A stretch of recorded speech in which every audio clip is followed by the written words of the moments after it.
Hello, horror lovers. Welcome to our channel. If you enjoy that spine-chilling sensation before going to sleep, you're in the right place. Before we begin, don't forget to subscribe to the channel. This is really important to me.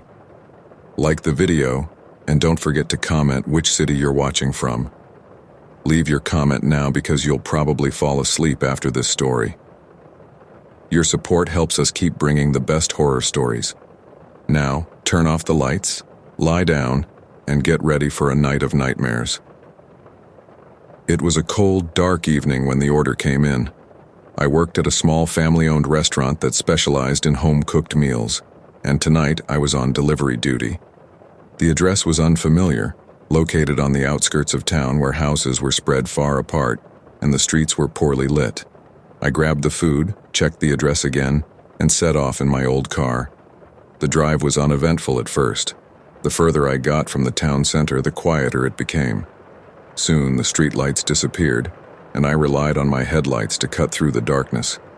After about 20 minutes, I turned onto a narrow gravel road that led even deeper into the countryside.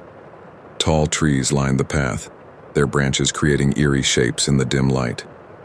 Finally, I reached the house. It was an old two-story building with peeling paint and a sagging porch. The windows were dark and the only light came from a single bulb above the front door. I parked my car, grabbed the food, and walked up to the door. As I approached, a feeling of unease settled in my stomach. I knocked on the door, and after a moment, it creaked open. A man stood there, staring at me with an intense expression. He was tall and thin, with unkempt hair and a scruffy beard. His eyes were hard and his mouth was set in a grim line. "Delivery from the restaurant," I said, trying to sound cheerful. He nodded and stepped aside, gesturing for me to come in.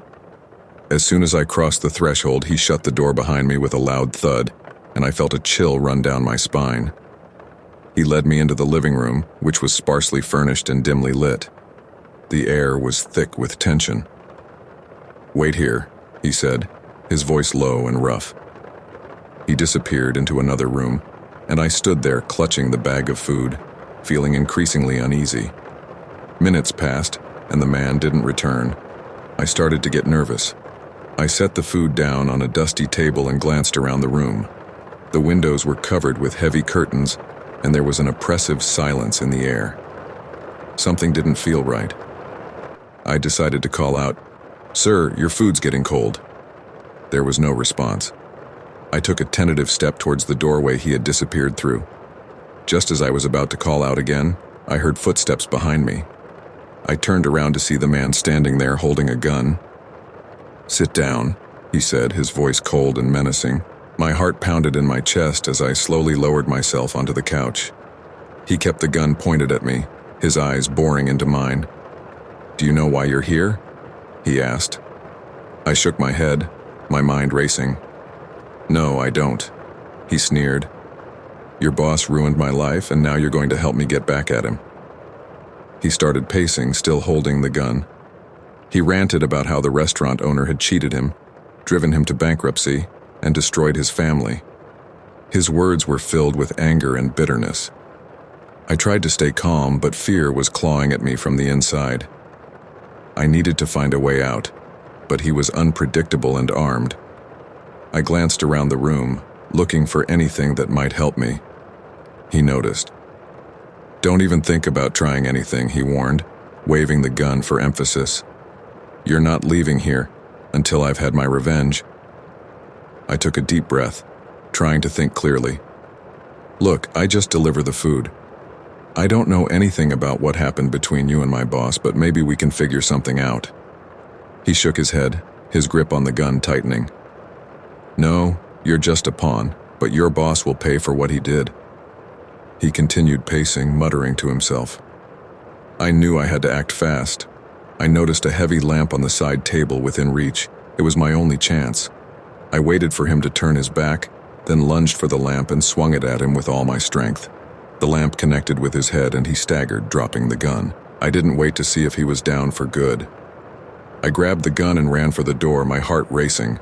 I fumbled with the lock, my hands shaking, but finally managed to get it open. I sprinted to my car, jumped in, and locked the doors. My hands were trembling so badly it took 2 tries to get the key into the ignition. I started the car and sped down the driveway, gravel flying behind me. In the rearview mirror, I saw the man stumble out onto the porch, clutching his head. I drove back to town as fast as I could, my mind a whirlwind of fear and adrenaline. When I reached the restaurant, I called the police and told them everything. They arrived quickly and went out to the house. They found the man still there, disoriented and bleeding from the head wound. He was arrested and taken into custody. It was only then that I allowed myself to break down, the full weight of what had happened hitting me. I was safe, but the fear and tension of those moments stayed with me long after. I was driving through the national park late at night, the dense forest on either side of the road seeming to close in, and the only light came from my headlights cutting through the darkness. It had been a long day and I was eager to get to my cabin. The winding roads were deserted, and the sense of isolation was palpable. Around a bend, I saw a figure standing by the roadside, thumb outstretched. It was rare to see hitchhikers out here, especially at this hour. The man looked disheveled, his clothes dirty and torn. I hesitated, but something made me slow down and pull over. Maybe it was the remoteness of the place or the thought of someone in need. As he approached, I noticed his wild eyes and the nervous energy about him. "Thanks, man. I've been out here for hours," he said, climbing into the passenger seat. His voice was rough and he smelled of sweat and earth. I nodded, trying to mask my unease. "Where are you headed?" I asked, keeping my tone light. "Just a bit further up," he replied vaguely, glancing around the interior of the car. "Been walking for a long time." I tried to make small talk, but he was evasive. His answers were short, and he kept fidgeting with his hands. There was something off about him, but I couldn't quite put my finger on it. The atmosphere in the car grew tense as the silence stretched on. After a few miles, he started asking odd questions. "You out here alone?" he asked, his eyes flicking towards me. "Yeah, just me," I said, my grip tightening on the steering wheel. His presence was making me increasingly uncomfortable. I needed to find a way to get him out of the car without provoking him. We drove on in silence for a few more minutes before he spoke again. "Pull over up here," he said suddenly. "I need to get out." Relieved, I did as he asked, but as I slowed down, he lunged towards me, grabbing the steering wheel and forcing the car off the road. We skidded to a halt and I felt a surge of panic. "What are you doing?" I shouted, trying to wrestle control of the car back. He didn't answer, his eyes wild and desperate. "Get out," he demanded, pulling something from his jacket. It was a knife, its blade catching the faint light from the dashboard. My heart pounded in my chest as I realized the danger I was in. I slowly raised my hands, trying to stay calm. "All right, take it easy," I said, my mind racing. I needed to find a way out of this situation without getting hurt. He motioned for me to get out of the car and I complied, my eyes never leaving the knife. Once we were both outside, he shoved me towards the front of the car, keeping the knife pointed at me. "Give me your keys," he said, his voice low and threatening. I reached into my pocket and handed them over, my mind scrambling for a plan. He turned to get into the driver's seat, and I saw my chance. I took a step back, then another, before turning and running into the woods. The darkness swallowed me up, and I stumbled over roots and branches, my breath coming in ragged gasps. I could hear him shouting behind me, but I didn't stop. I needed to put as much distance between us as possible. The forest was dense, and I used it to my advantage, weaving through the trees and hoping he would lose track of me. After what felt like hours, I finally stopped, my lungs burning, and my legs trembling. I listened intently, but all I could hear was the sound of my own ragged breathing and the distant calls of nocturnal animals. He was nowhere in sight. I knew I couldn't stay here. I needed to find help, but I had no idea where I was. My car and phone were back on the road and I had no way to call for help. I took a deep breath and started walking, hoping I was heading in the right direction. The forest seemed endless, and every snap of a twig made me jump. I kept moving, driven by the fear that he might still be out there looking for me. The adrenaline was wearing off, and I was starting to feel the exhaustion from the night's events. Finally, I saw a faint light through the trees. I hurried towards it, praying it was a campsite or a ranger station. As I got closer, I realized it was a small cabin, its windows glowing softly in the darkness. Relief washed over me, and I approached cautiously, knocking on the door. An older man opened it, his face etched with concern. "What happened to you?" he asked, ushering me inside. I quickly explained what had happened, and he nodded grimly. "We need to call the Rangers," he said, picking up a radio. I sank into a chair, my body shaking with exhaustion and relief. The Rangers arrived soon after, and I recounted my story again. They assured me they would find the man and took me back to the main road. My car was still there, but the hitchhiker was long gone. As I drove away with the Rangers, I couldn't shake the feeling of vulnerability. I decided to spend a weekend camping alone in the Rocky Mountains. I needed a break from the constant buzz of city life. The idea of solitude in nature was appealing, and I found a remote spot that promised tranquility. The first day was perfect. I set up my tent near a small stream and spent the afternoon exploring the surroundings. The crisp mountain air was refreshing, and the scenery was breathtaking. As the sun set, I started a campfire and cooked a simple meal, feeling content and at peace. Night fell, and the stars lit up the sky. I settled into my tent, listening to the sounds of the forest. The rustling leaves and distant animal calls were a soothing backdrop as I drifted off to sleep. But in the middle of the night, I was jolted awake by a strange sound. It was a soft, steady crunching, like footsteps on dry leaves. My heart pounded as I lay still, straining to hear. The footsteps grew closer, then stopped. I held my breath, my mind racing. Who could be out here at this hour? I peered out of my tent, but saw nothing. The forest was dark and silent. I tried to shake off the unease and went back to sleep, convincing myself it was just an animal passing by. But the next day, I couldn't shake the feeling of being watched. As I explored the area, I couldn't shake the sensation of eyes on me. I kept looking over my shoulder, but there was no one there. The isolation that had seemed so appealing now felt threatening. I decided to stay close to my camp for the rest of the day. That night, the footsteps returned. This time, they circled my camp, slow and deliberate. I lay in my tent, paralyzed with fear. The sounds were too heavy to be an animal. Someone was out there and they were stalking me. Morning brought a grim realization. I found fresh footprints around my camp, large and unmistakably human. Panic set in. I needed to leave, but the nearest ranger station was miles away. I packed up my things, deciding to make a run for it. As I walked, I kept glancing behind me, the feeling of being followed growing stronger. The forest seemed to close in around me, every sound amplified by my fear. I quickened my pace, trying to stay calm and think clearly. Then I saw him. A man dressed in camouflage, standing a few hundred yards away. He was watching me, a rifle slung over his shoulder. My heart raced as I ducked behind a tree, trying to stay out of sight. Who was he, and why was he following me? I had no choice but to keep moving, staying off the main trails and trying to lose him in the dense forest. I moved as quietly as I could, my senses on high alert. Every snap of a twig made me jump, and I knew I couldn't keep this up for long. Hours passed, and I was exhausted. I needed to find a place to hide and come up with a plan. I found a small cave just big enough to crawl into. I squeezed inside, my body trembling with fear and fatigue. The cave was dark and damp, but it felt safer than being out in the open. I sat in the darkness, trying to steady my breathing. My mind raced with thoughts of what to do next. I had to signal for help, but my phone had no reception out here. I remembered the emergency whistle in my pack and pulled it out, hoping the sound would carry. Taking a deep breath, I blew the whistle as loud as I could.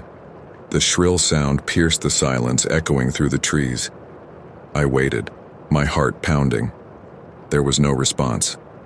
I blew it again and again, praying someone would hear. Minutes felt like hours as I waited. Then, faintly, I heard voices. Relief washed over me as I crawled out of the cave and blew the whistle again. The voices grew closer, and I saw flashlights cutting through the darkness. A group of hikers appeared, their faces a mix of confusion and concern. I stumbled towards them, my voice shaking as I explained what had happened. They quickly formed a protective circle around me and led me back to their campsite. Once there, they radioed for help, and a park ranger arrived soon after. I recounted my ordeal, and the ranger promised to investigate. They escorted me back to the nearest station, where I finally felt safe. The next day, the ranger informed me that they had found no trace of the man. He had vanished into the forest, leaving no clues behind. The experience left me shaken but grateful to be alive. I was working the night shift at the gas station as usual. The nights were long and quiet, with only the occasional customer stopping by to fill up or grab a snack. I was used to the solitude, finding comfort in the routine. That night started no differently. I was stocking shelves and cleaning up, lost in my thoughts when the bell above the door jingled. A man walked in, his hood pulled up and his hands shoved deep in his pockets. Something about him made me uneasy, but I pushed the feeling aside. He wandered the aisles for a few minutes, seemingly aimless. Then he approached the counter, and I saw the glint of a gun. "Empty the register," he said, his voice low and menacing. My heart skipped a beat. I kept my face neutral, trying to stay calm. I nodded and slowly opened the register, my hand shaking slightly. I knew I had to play it cool. He waved the gun, motioning for me to hurry up. I started pulling out the cash, trying to think of a way to alert the authorities. The gas station had a silent alarm button under the counter, but I couldn't reach it without him noticing. As I handed him the money, I glanced around, looking for anything that might help me. The security cameras were rolling, but I knew it could be hours before anyone reviewed the footage. I needed a plan, and fast. The man was getting agitated, his eyes darting around nervously. "Come on, faster," he snapped. I forced myself to move slowly, buying time. My mind raced, searching for a way out of this situation. Then I remembered my phone tucked away in my pocket. If I could just find a way to use it without him seeing, I might be able to call for help. But how? He was watching my every move. I took a deep breath and decided to take a risk. "Look, man, there's more money in the safe in the back," I lied, hoping to distract him. His eyes narrowed, but he seemed to consider it. "Show me," he demanded. I led him towards the back room, trying to think of a way to get to my phone. As we walked, I suddenly pulled it out and slipped it into my hand, keeping it hidden. The back room was cramped, with shelves of supplies and a small safe in the corner. "The combination's on a note in the drawer," I said, pointing to a desk. He moved towards it, and I seized the moment. I quickly dialed 911 and hit send, praying the dispatcher would hear something useful. "Where's the note?" he barked, growing more impatient. I pretended to search, stalling for time. "It should be right here," I said, fumbling with the drawer. I needed to keep him talking. "Just hurry up," he growled, waving the gun. My heart pounded, but I forced myself to stay focused. "It's here somewhere," I mumbled, dragging out the search. I hoped the dispatcher had picked up by now and was sending help. Suddenly, the man's patience snapped. "Forget it," he snarled. "We're going back to the front." He grabbed my arm, dragging me out of the back room. I clutched my phone, hoping the call was still connected. As we reached the counter, I saw headlights pull into the parking lot. My heart leapt with hope. Maybe it was a customer, or better yet, the police. I had to keep the robber distracted a little longer. "Please, just let me go," I pleaded, trying to keep his attention on me. He glared at me, his grip tightening on the gun. "Shut up," he said, his voice cold. But I saw his eyes flick towards the door, uneasy. The bell above the door jingled again and a man walked in. He looked around, sensing the tension. "Is everything okay here?" he asked, his eyes on the robber. The robber tensed, his finger twitching on the trigger. "Stay out of this," the robber warned, pointing the gun at the newcomer. The man raised his hands, backing away slowly, but his presence seemed to unsettle the robber. making him more anxious. I saw my chance. While the robber's attention was divided, I discreetly hit the silent alarm button under the counter. It sent a signal directly to the police, and I hoped they would arrive soon. The robber turned back to me, his eyes wild. "What did you do?" he demanded, his voice rising. "Nothing, I swear," I said, trying to sound convincing. But he didn't believe me. He grabbed me by the collar, pulling me close. "If the cops show up, you're dead," he hissed. I nodded, swallowing hard. I needed to keep him calm until help arrived. "Just take the money and go," I said, my voice trembling. "No one needs to get hurt." He seemed to consider it, his grip loosening slightly. But then we heard sirens in the distance, growing louder. The robber's eyes widened in panic. "See?" He shoved me away, turning towards the door. "Don't move," he warned, backing out of the store. The sirens were getting closer, and I knew the police would be here any second. I stayed still, watching as he darted out into the night.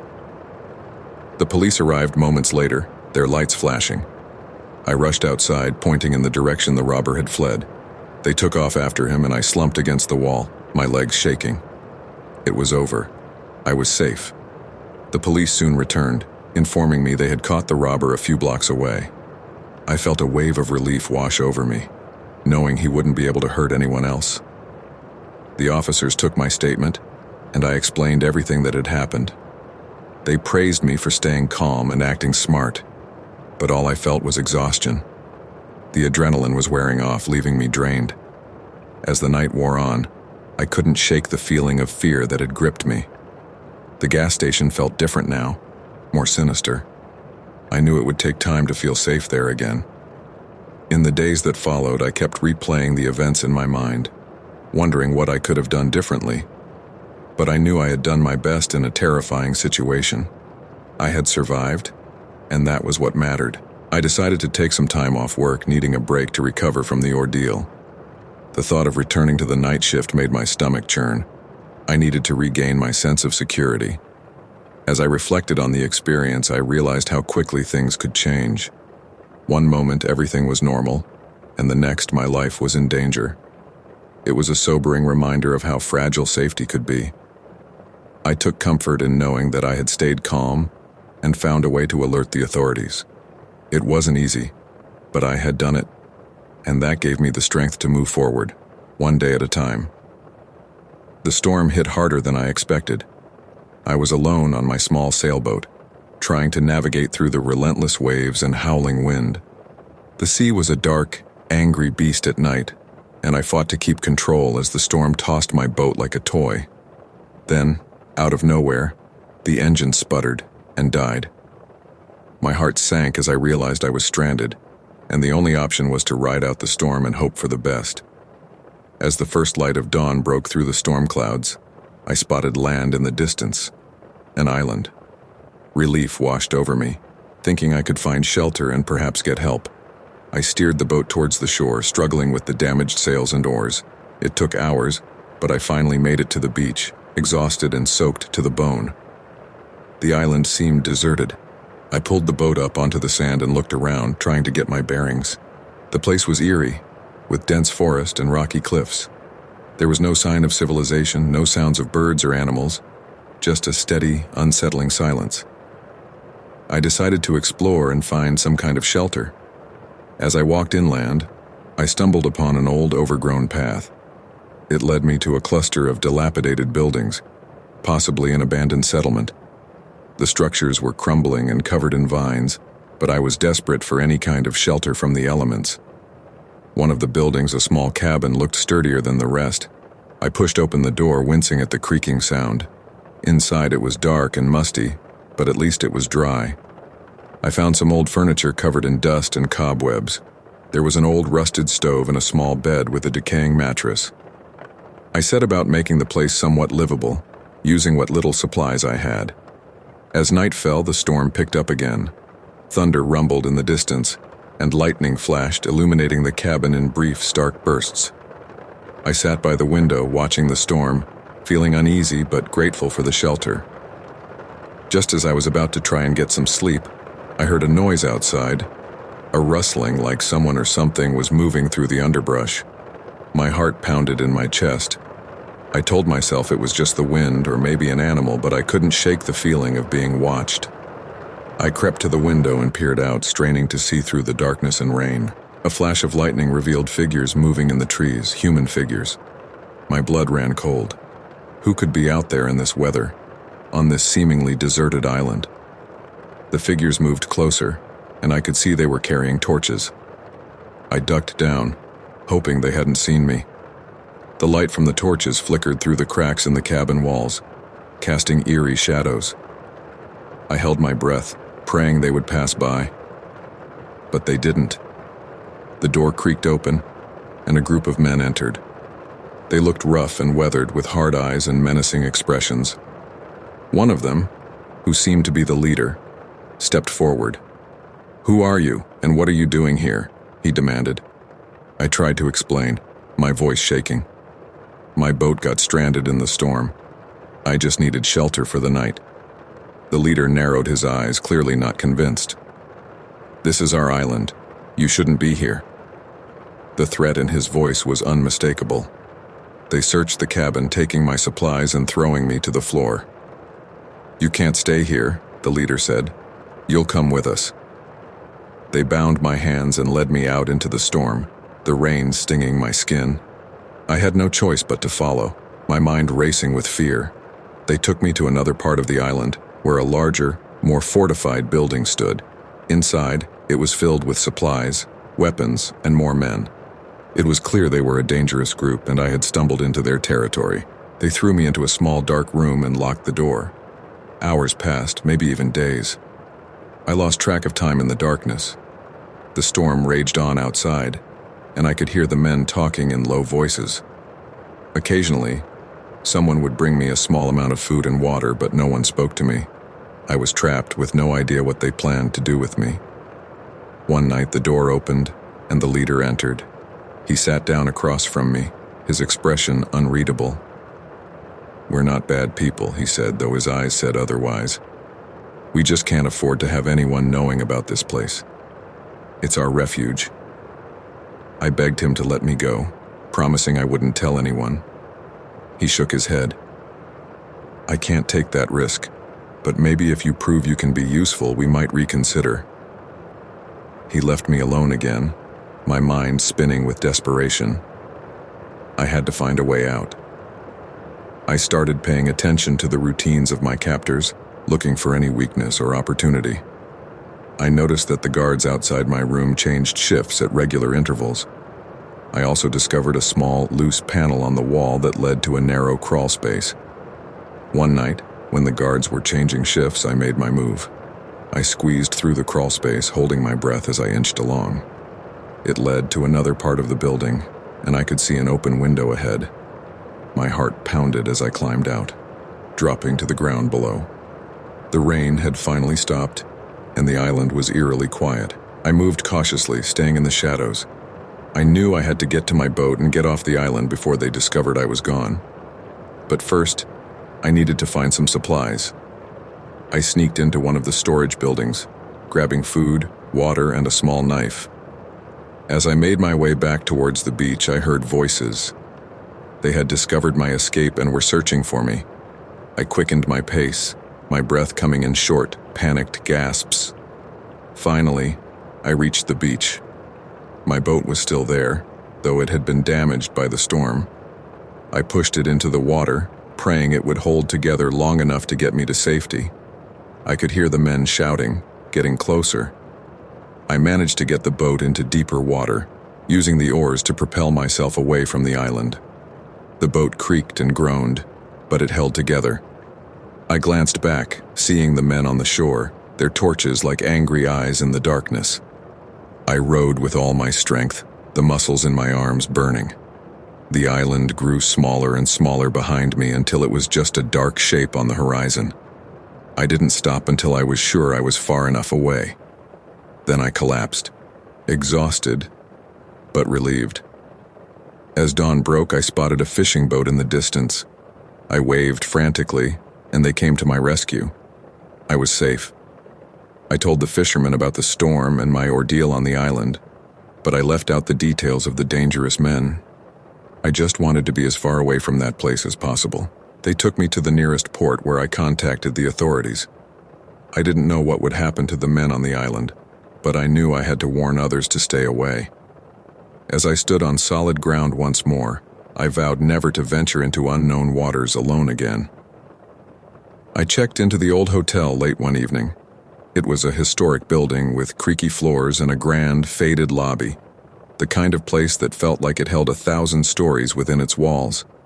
I was there on business, needing a place to stay for a few nights while I attended meetings in the city. The receptionist, a young woman with tired eyes, handed me my key with a forced smile. As I made my way to my room on the 3rd floor, I noticed the staff seemed unusually tense. It was a quiet kind of tension, the kind that makes the hairs on the back of your neck stand up. My room was small but comfortable, with a view of the alley behind the hotel. I unpacked my things and settled in for the night, looking forward to getting some rest after a long day. But sleep didn't come easily. There was a persistent noise from the room next door, muffled voices followed by silence, then the sound of something heavy being moved. Curiosity got the better of me. I crept out of bed and pressed my ear to the wall. The voices were clearer now, speaking in hurried, anxious tones. I couldn't make out everything, but words like shipment and money stood out. It sounded like something more than just late-night chatter. The next morning, I decided to explore the hotel a bit. As I walked through the dimly lit hallways, I noticed several rooms with "Do Not Disturb" signs, more than usual for a hotel of this size. It seemed odd, but I didn't think much of it until I saw one of the housekeepers slipping into a room with a large duffel bag. Later that day, I saw the same housekeeper again. She was speaking with a man in a suit near the back entrance. Their conversation was tense, their gestures sharp and agitated. I couldn't hear what they were saying, but their body language told me something was off. I decided to do some digging. I struck up a conversation with the receptionist, asking innocuous questions about the hotel's history and the staff. She was friendly enough, but became noticeably nervous when I mentioned the housekeepers. She quickly changed the subject, directing my attention to a framed photograph on the wall. That night, the noises next door started again. This time I was prepared. I had my phone ready to record, hoping to capture something that might explain the strange behavior. I pressed record and listened. The voices were clearer now, talking about schedules, deliveries, and the boss. I had enough to make me uneasy, but I needed more. The next day, I spent time in the hotel's lounge, observing the comings and goings of the staff and guests. I noticed a pattern. Certain guests received special attention, escorted to their rooms by the manager himself. These guests rarely left their rooms during the day, and when they did, it was usually late at night. I decided to follow one of these guests. I waited until he left his room, then shadowed him from a distance. He met with the same man in the suit I had seen before, and they exchanged briefcases in the alley behind the hotel. My heart raced as I realized I was witnessing something illegal. I hurried back to my room, trying to process what I had seen. I needed to get out of there, but I also felt a strange compulsion to gather more evidence. I wanted to make sure the authorities would take me seriously. I spent the rest of the day collecting as much information as I could, discreetly taking photos and notes. That night, the situation escalated. I heard a commotion in the hallway and peered out to see two men dragging a third, unconscious man into one of the rooms. My blood ran cold. This was more than just illegal trade. It was dangerous. I knew I had to leave, but I couldn't just walk out. I had to be careful. I packed my bags and waited until the early hours of the morning when the hotel was at its quietest. I slipped out of my room and headed for the stairs, avoiding the elevator in case it made too much noise. As I reached the lobby, I saw the receptionist talking to the manager. They were both on edge, their eyes darting around the room. I took a deep breath and walked briskly past them, nodding politely. They barely acknowledged me, too wrapped up in their conversation. I made it to my car and drove straight to the nearest police station. I handed over all my evidence, my hands shaking. The officers listened intently, their faces growing serious as they reviewed the photos and recordings. They assured me they would investigate and advise me to find another place to stay. I spent the rest of the night in a cheap motel, unable to sleep. My mind raced with the events of the past few days, the realization of how close I had come to real danger. The next morning, I received a call from the police. They had raided the hotel and arrested several members of the staff, including the manager. My evidence had been crucial in exposing their operation. It was a quiet Thursday evening when Mike got the delivery order. The address was an upscale house on the outskirts of town, an area known for its sprawling lawns and impressive homes. As a part-time delivery driver, I was used to dropping off food at all kinds of places, but this one stood out. It looked more like a mansion than a house. When I arrived, I parked my car at the end of the long driveway. The house was massive, with large windows that offered glimpses of elegantly furnished rooms inside. I grabbed the bags of food and headed towards the front door. It was slightly ajar, which was unusual. Most people in this neighborhood were meticulous about security. I hesitated for a moment, wondering if I should knock or just call out. Instead, I pushed the door open a little further and stepped inside. "Hello? Your food delivery is here," I called out, my voice echoing through the spacious foyer. There was no response. The foyer was grand, with a large chandelier hanging from the ceiling. As I looked around, I noticed signs of a struggle. A vase lay shattered on the marble floor, and there were scuff marks on the walls as if someone had been forcibly moved or dragged. My heart started pounding. This wasn't right. I placed the bags of food on a small table near the door and debated what to do next. Should I leave and call the police, or should I check if anyone needed help? My curiosity and concern for potential victims got the better of me. I ventured further into the house, stepping carefully to avoid the broken vase pieces. The silence was unnerving. I called out again, louder this time. "Hello? Is anyone here?" Still no answer. The house felt eerily empty despite the obvious signs that something violent had happened. As I walked through the hallway, I heard a faint noise coming from one of the rooms upstairs. It sounded like a muffled cry or a whimper. My instincts told me to turn back, but I couldn't just leave if someone was in trouble. I found the staircase and ascended slowly, each step creaking under my weight. At the top of the stairs, I saw a trail of drops that looked like blood leading down the hallway. The noise was clearer now, definitely coming from one of the rooms on the right. I followed the trail to a partially closed door. Taking a deep breath, I pushed it open. Inside, I found a woman tied to a chair, her mouth gagged with a piece of cloth. Her eyes widened in terror when she saw me. I rushed to her side and started untying the ropes around her wrists. "It's okay. I'm here to help," I whispered, hoping to calm her down. Just as I freed her hands, I heard footsteps behind me.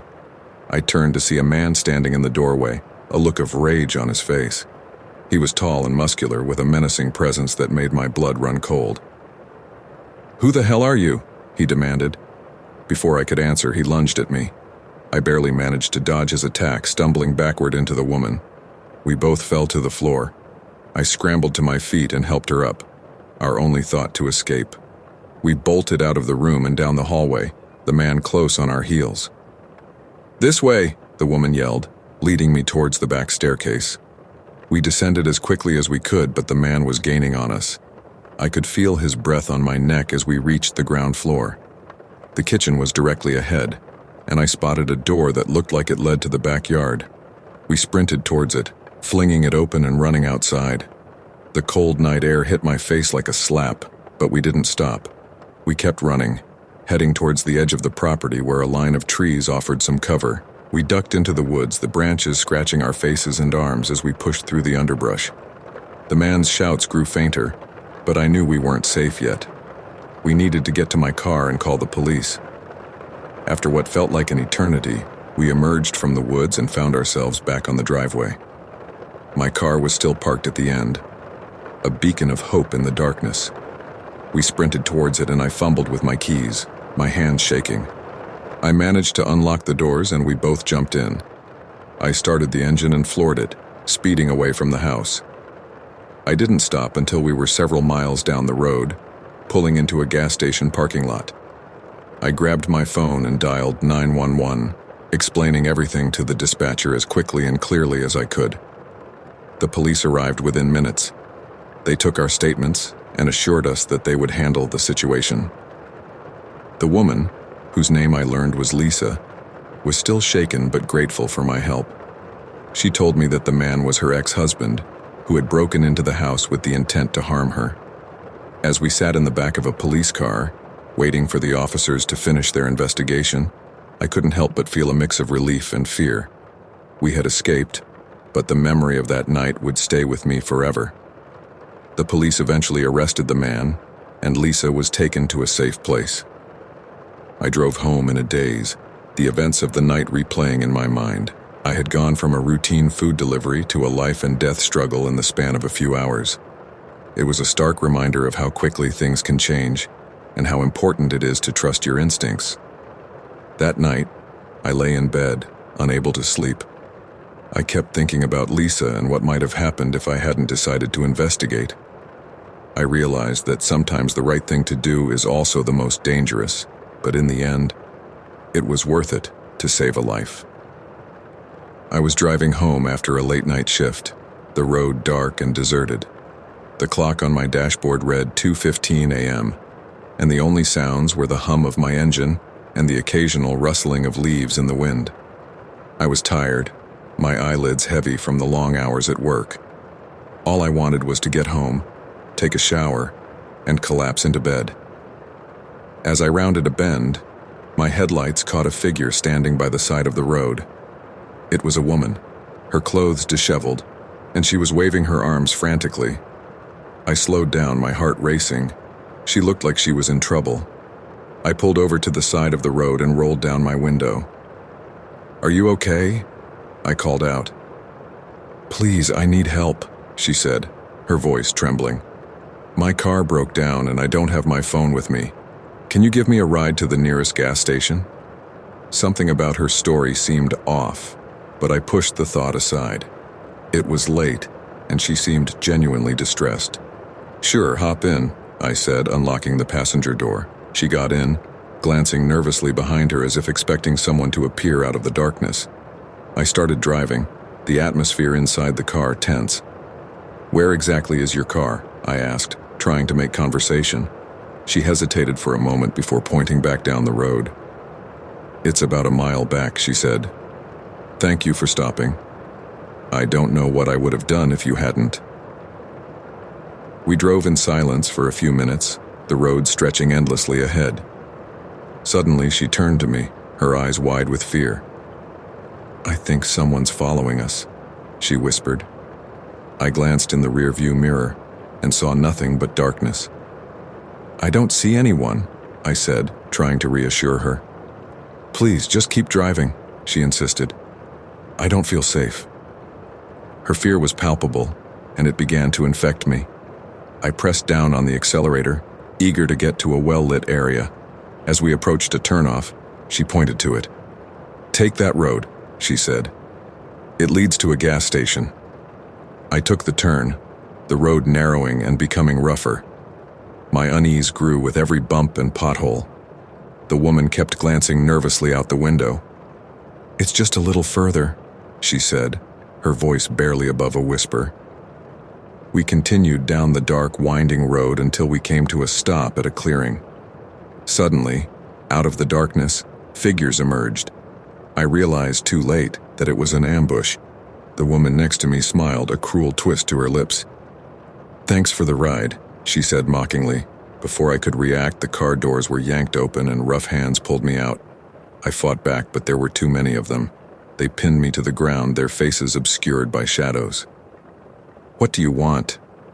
I gasped, struggling to break free. One of them leaned down, his breath hot against my ear. "Just your car and anything valuable you have," he sneered. They searched me quickly, taking my wallet, phone, and keys. I was helpless, my mind racing with fear and anger. The woman stood nearby, watching with a detached expression. "You shouldn't have stopped," she said coldly. You should have kept driving. They left me there, taking my car and everything in it. I lay on the ground, dazed and bruised, the reality of what had just happened sinking in slowly. I got to my feet, my body aching. I was in the middle of nowhere, with no phone, no car, and no way to call for help. I started walking, the darkness pressing in around me. The road seemed endless, each step a painful reminder of my situation. I kept moving, driven by a mix of fear and determination. After what felt like hours, I saw headlights in the distance. I waved my arms, desperate to get their attention. The car slowed down and I approached it cautiously. An elderly couple rolled down the window, their faces filled with concern. What happened to you? The woman asked. I quickly explained my situation, and they offered to take me to the nearest police station. As we drove, I couldn't shake the feeling of vulnerability and betrayal. I had tried to help someone in need, only to be taken advantage of in the worst way possible. At the police station, I filed a report, the officers sympathetic but not hopeful about recovering my stolen belongings. The rest of the night was a blur. I got a ride home from the police, my thoughts consumed by the events that had unfolded. I kept replaying the moment I decided to stop, wondering what I could have done differently. It was a sleepless night, my mind too restless to find peace. The next day I went to work, trying to focus but finding it impossible. The memory of the ambush haunted me, a constant reminder of how quickly things could go wrong. I became more cautious, more aware of my surroundings, and more hesitant to trust strangers.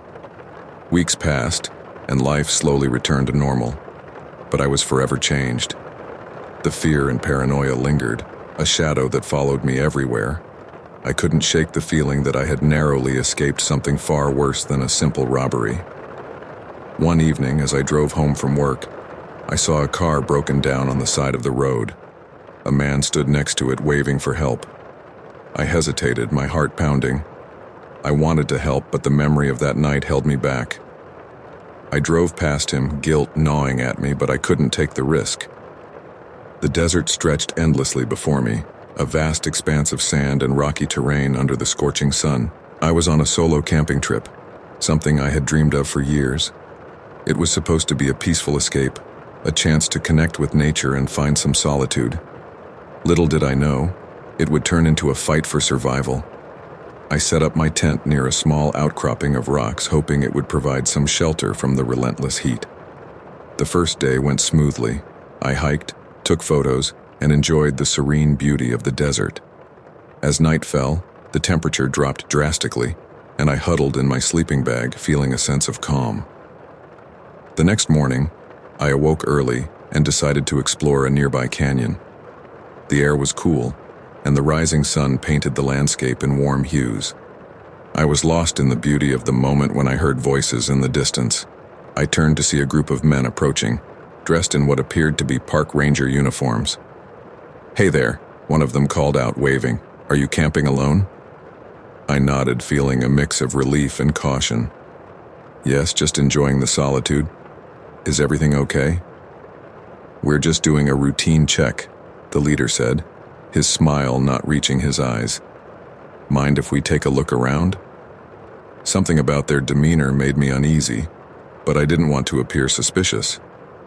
"Sure, go ahead," I said, trying to sound casual.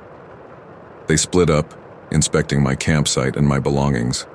One of them lingered near my tent, his eyes scanning the area with a disturbing intensity.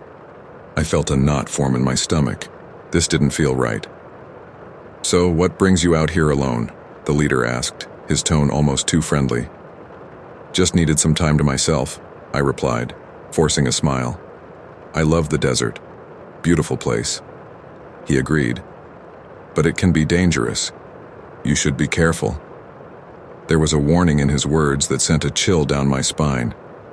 They finished their inspection and regrouped. "Everything looks good," the leader said, "but we'll be around if you need anything." They left, their figures shrinking into the distance.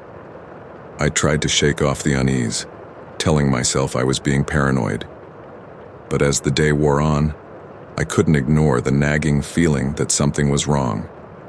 That night, I couldn't sleep. Every rustle of the wind, every distant howl of a coyote made me jump. Around midnight, I heard footsteps outside my tent. My heart pounded in my chest as I listened, holding my breath. "Hey," a voice whispered. "You awake?" I didn't respond, hoping they would go away. The footsteps moved closer, and I could see a shadow through the thin fabric of my tent. I grabbed my flashlight and a small knife, the only weapons I had. Suddenly, the tent zipper started to move. I switched on the flashlight and pointed it at the intruder. It was one of the men from earlier, his face twisted in a malicious grin. "What do you want?" I demanded, my voice shaking. "Just checking on you," he said, his tone mocking. "Don't want anything bad to happen to you out here." "Get away from my tent," I said, trying to sound braver than I felt. He laughed and backed off, but I could hear him muttering to himself as he walked away. I knew I had to leave. This was no longer a safe place. As soon as the first light of dawn appeared, I packed up my gear as quietly as possible. I needed to put distance between myself and those men. I decided to head toward the nearest ranger station, hoping I could find real help. I walked for hours, the sun climbing higher and the heat becoming unbearable. I rationed my water carefully, knowing I had a long way to go. Every now and then, I glanced over my shoulder, expecting to see them following me. In the afternoon, I spotted a small shack in the distance. It looked abandoned, but I was desperate for shade and a place to rest. As I approached, I saw movement inside. My heart sank. It was the men. I ducked behind a boulder, trying to think of what to do. I couldn't turn back now. They would see me for sure. I decided to wait and see if they left. Hours passed, and the sun began to set. The men finally exited the shack, laughing and talking loudly. They got into a truck and drove off, heading in the opposite direction. I waited until I was sure they were gone before I approached the shack. Inside, it was dark and musty, but it provided some shelter. I found a few old supplies, canned food and a rusty knife. It wasn't much, but it was better than nothing. That night I couldn't sleep again. I kept thinking about those men and what they wanted. Why were they pretending to be rangers? What were they planning? I knew I had to keep moving. At first light, I set off again, heading in the direction of the ranger station. I walked all day, the terrain becoming more difficult and my water supply dwindling. I started to feel lightheaded, but I pushed on, driven by fear and determination. Just as I thought I couldn't go any further, I heard the sound of an engine. I ducked behind a rock, my heart racing. It was a real ranger vehicle, and relief washed over me. I stood up and waved frantically. The ranger saw me and pulled over. "Are you okay?" he asked, concern in his voice. "No," I said, tears of relief streaming down my face. "There are men out here pretending to be rangers. They're dangerous. Please help me." He got out of the vehicle and helped me inside. "We've had reports of suspicious activity in this area," he said. "You're lucky you found me." As we drove to the ranger station, I couldn't stop shaking. The ordeal had left me exhausted and terrified, but I was safe now. The real rangers took my report and assured me they would investigate. I've been working the night shift at St. Andrew's Hospital for nearly a year now. It was quiet most nights, the halls echoing with the occasional soft beep of machines and the distant chatter of nurses. My job as a janitor was to keep the place tidy, emptying trash bins, mopping floors, and making sure everything was in order for the day shift. One night, around 3 a.m., I was making my rounds on the third floor when I noticed something odd. Samantha, one of the nurses on duty, was acting strangely near the supply closet. She kept glancing around nervously, checking over her shoulder as she fumbled with the door lock. Curiosity got the better of me, and I approached quietly, trying to see what she was up to. To my shock, Samantha was carefully removing vials of medication from the closet and stashing them in her bag. My mind raced with disbelief and concern. This couldn't be right. Nurses were supposed to administer medication, not take it. I stepped back, my heart pounding. I needed to think carefully about what to do next. Samantha was a big woman, tough, and known to be a bit volatile. Confronting her directly seemed risky, but I couldn't just ignore what I had seen. Patients' lives could be at stake. I decided to keep an eye on her, observing from a distance while I continued my duties. Samantha moved from room to room, administering medications as if nothing was amiss. But every now and then she would slip something into her pocket or purse when she thought no one was looking. As the night wore on, my anxiety grew. I couldn't let this go on, but how could I expose her without putting myself in danger? I knew I had to gather evidence, something concrete to prove what she was doing.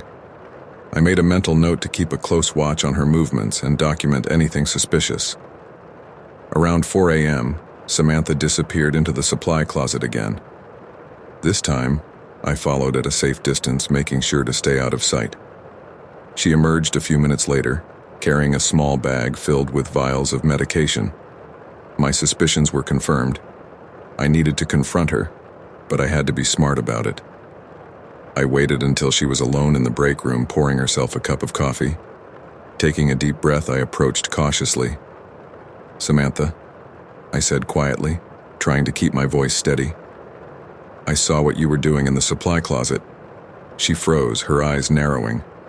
"What are you talking about?" she snapped, her tone defensive. "I saw you taking medication," I replied, keeping my distance.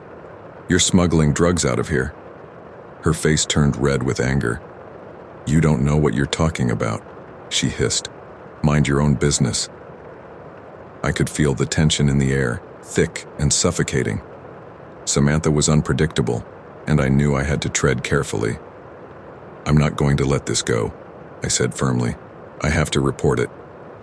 Before I could react, Samantha lunged forward, grabbing me by the collar of my uniform. "You're not going to say anything," she growled, her grip tightening. "If you do, I'll make sure you regret it." Fear seized me like a vice. Samantha was much stronger than I had anticipated. I struggled against her grip, trying to break free. "Let me go," I gasped, my heart racing. She hesitated for a moment, studying me with narrowed eyes. Then, without warning, she shoved me backward, sending me crashing into a nearby table. Pain shot through my back as I hit the ground. The wind knocked out of me.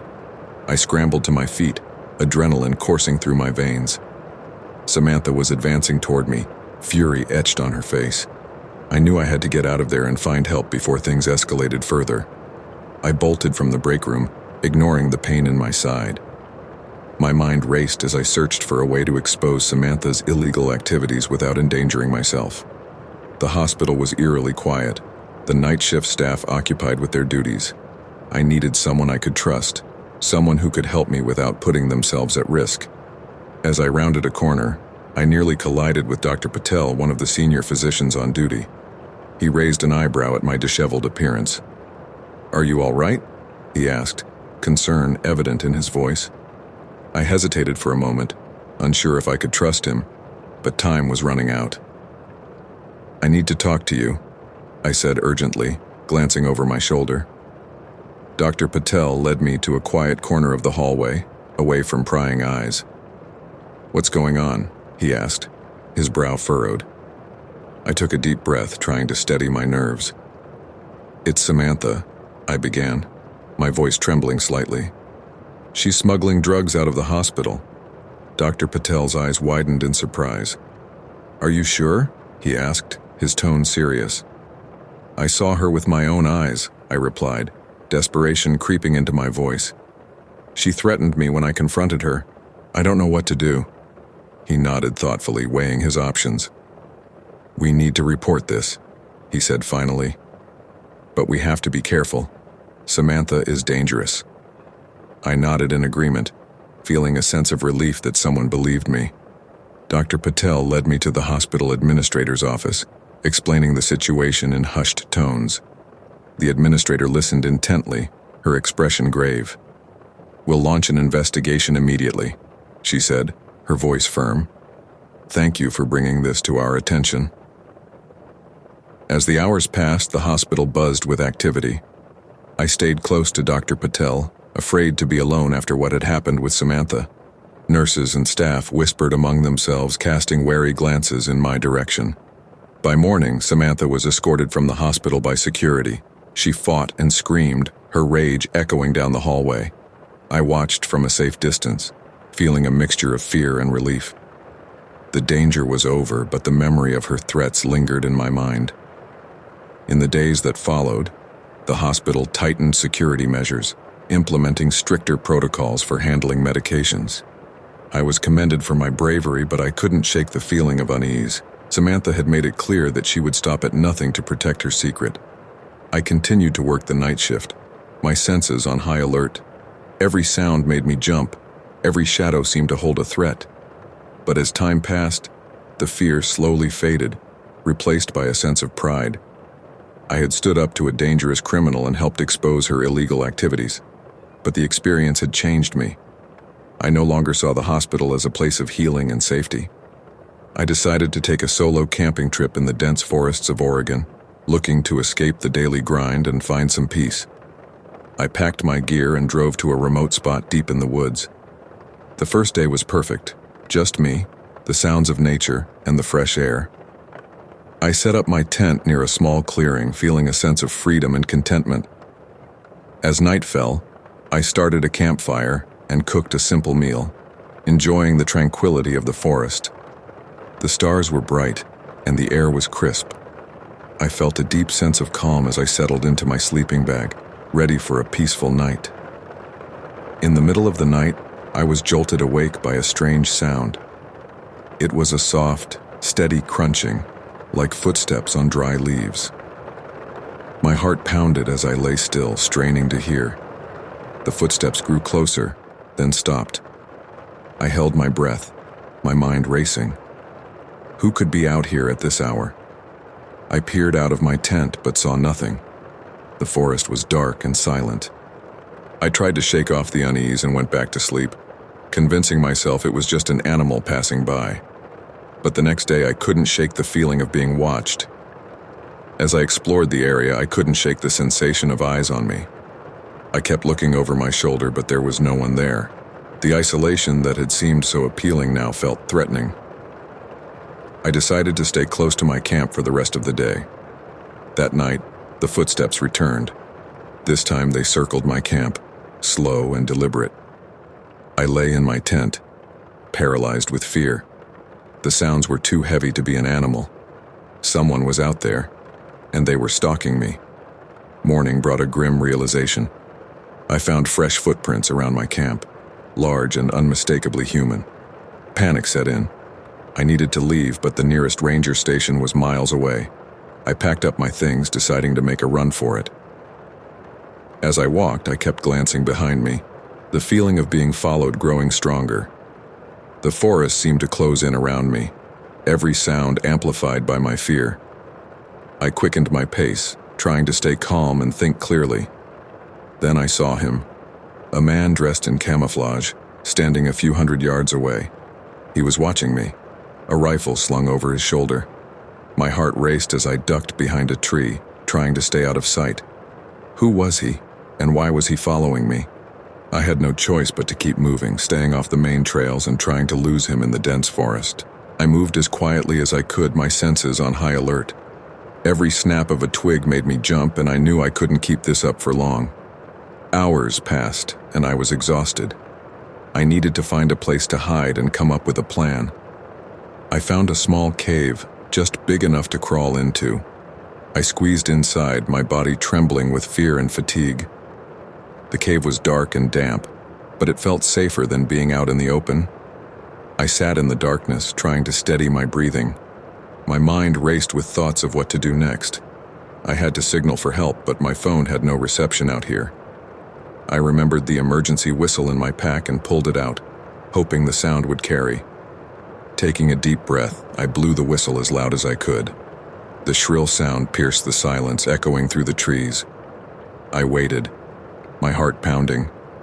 There was no response. I blew it again and again, praying someone would hear. Minutes felt like hours as I waited. Then faintly I heard voices. Relief washed over me as I crawled out of the cave and blew the whistle again.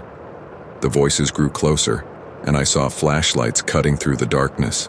A group of hikers appeared, their faces a mix of confusion and concern. I stumbled towards them, my voice shaking as I explained what had happened. They quickly formed a protective circle around me and led me back to their campsite. Once there, they radioed for help, and a park ranger arrived soon after. I recounted my ordeal, and the ranger promised to investigate. They escorted me back to the nearest station, where I finally felt safe. The next day, the ranger informed me that they had found no trace of the man. He had vanished into the forest, leaving no clues behind. The experience left me shaken but grateful to be alive. I set up my tent near a small creek and spent the day hiking and exploring. By evening, I was exhausted but content. I started a small fire, cooked some dinner, and settled in for the night. The forest around me was dark and quiet, the only sounds being the rustling of leaves and distant animal calls. It felt peaceful, and I drifted off to sleep easily. The next morning, I decided to explore further. I packed a small bag with some essentials and headed deeper into the woods. The trees were thick, and the underbrush made it hard to see too far ahead. After a few hours of hiking, I stumbled upon something that made my blood run cold. Through the trees, I saw a clearing with several men gathered around. They were armed, and it looked like they were up to something illegal.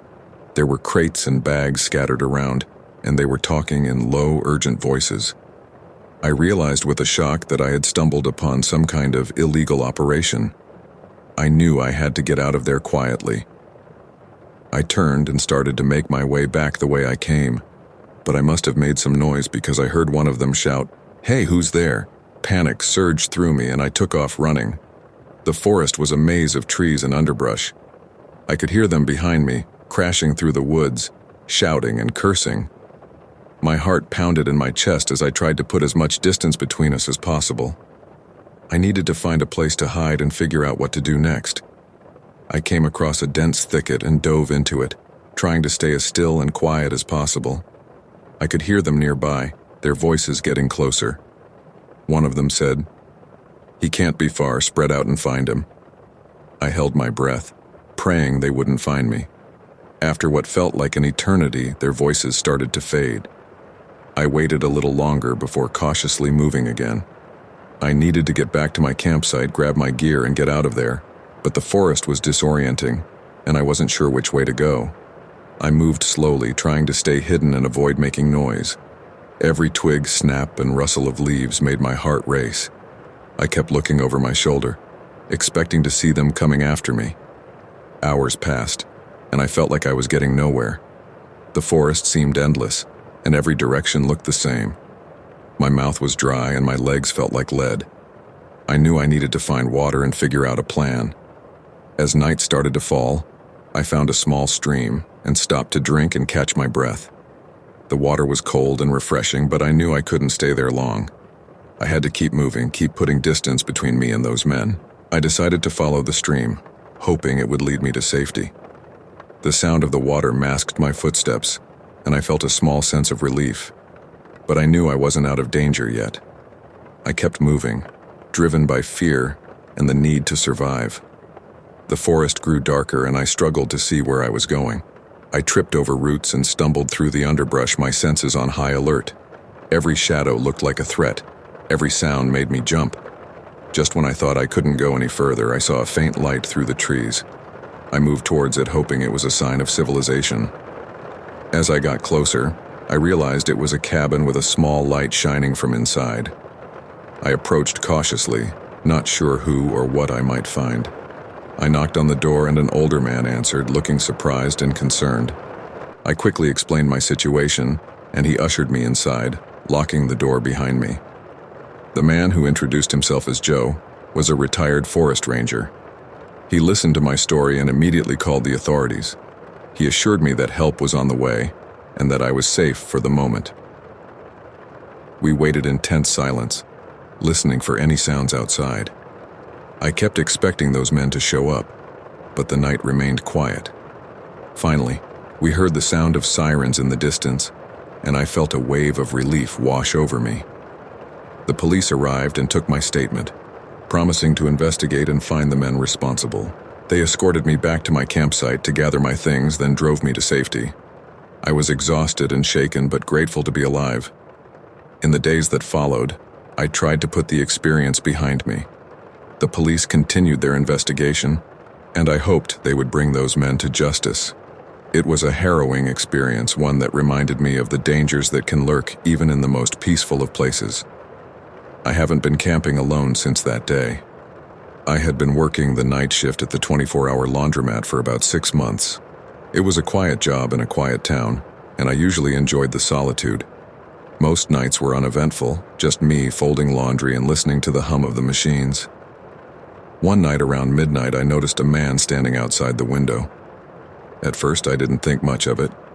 People sometimes wandered by, maybe waiting for someone or taking a break from a walk.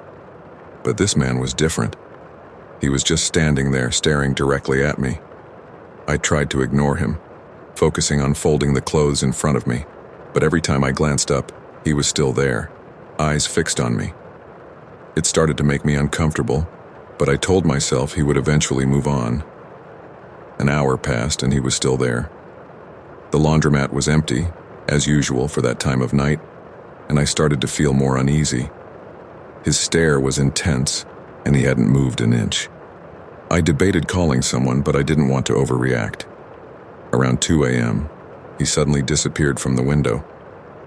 I felt a brief sense of relief, thinking he had finally left, but that relief was short-lived.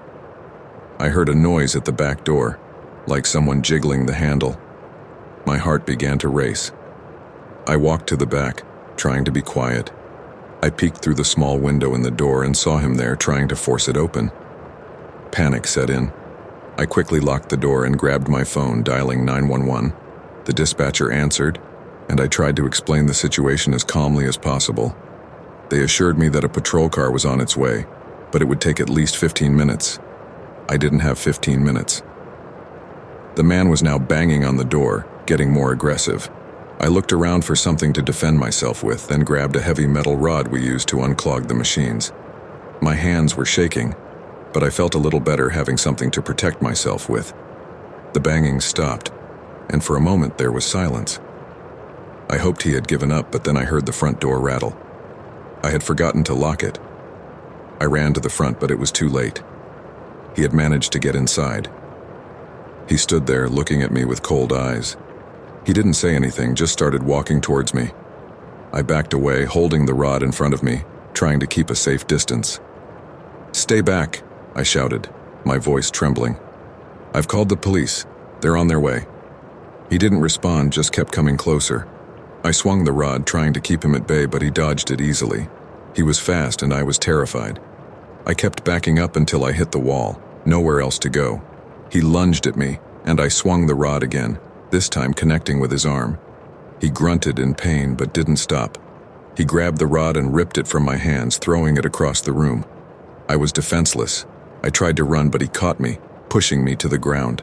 I struggled, kicking and screaming, trying to break free. He was strong, and I felt myself getting weaker, fear overwhelming me. Just as I thought it was over, I heard sirens in the distance. The man heard them too and hesitated. He looked at me, anger in his eyes, but he knew he had to leave. He got up and ran out the back door, disappearing into the night. I lay there, shaken and bruised, as the police arrived. They found me on the floor, barely able to speak. They helped me up and took my statement, assuring me they would do everything they could to find the man. The next few days were a blur. I couldn't stop thinking about what had happened, replaying it in my mind. The police kept in touch, but there was no sign of him. I took some time off work, trying to recover from the ordeal. Eventually, I went back to the laundromat. It was hard being in the place where it all happened, but I refused to let fear control me. I made sure to keep the doors locked and stay vigilant, always aware of my surroundings. The man was never caught, but I tried to move on with my life. The memory of that night still haunted me, but I took comfort in knowing I had survived. It was a reminder of how quickly things could change, how danger could appear out of nowhere. I learned to be more cautious, to trust my instincts, and to never take safety for granted. Driving home during a severe thunderstorm in rural Texas was not my idea of a good time. The rain was coming down so hard I could barely see the road ahead. Lightning lit up the sky every few seconds, and the wind howled through the trees lining the highway. My hands gripped the steering wheel tightly as I tried to focus on staying in my lane. As I rounded a bend, my headlights caught a figure standing by the side of the road, a man drenched from head to toe, waving his arms frantically. My first instinct was to keep driving, but something made me slow down and pull over. Maybe it was the storm, or maybe it was just a sense of decency. Either way, I stopped and rolled down the window a crack. "Hey, you need a ride?" I shouted over the roar of the storm. "Yeah, please, my car broke down and I can't get it started," he yelled back. He looked desperate and cold, and I felt a pang of sympathy. "Hop in," I said, unlocking the door. He climbed in, dripping water all over the passenger seat. I could see he was shivering, and I turned up the heat to try and warm him up. "Thanks, man, I really appreciate it," he said, his teeth chattering. "No problem. Where are you headed?" I asked, trying to make conversation. "Just up the road a bit. Anywhere dry is fine," he replied. He didn't offer much more information, and I didn't press him. We drove in silence for a few minutes, the sound of the rain pounding on the roof filling the car. I glanced over at him a few times, noticing he kept fidgeting with something in his pocket. His eyes darted around nervously, and he kept looking back at the road behind us. Something about his behavior set me on edge, but I tried to brush it off. He was probably just shaken up from the storm. Suddenly, he pulled out a knife and pointed it at me.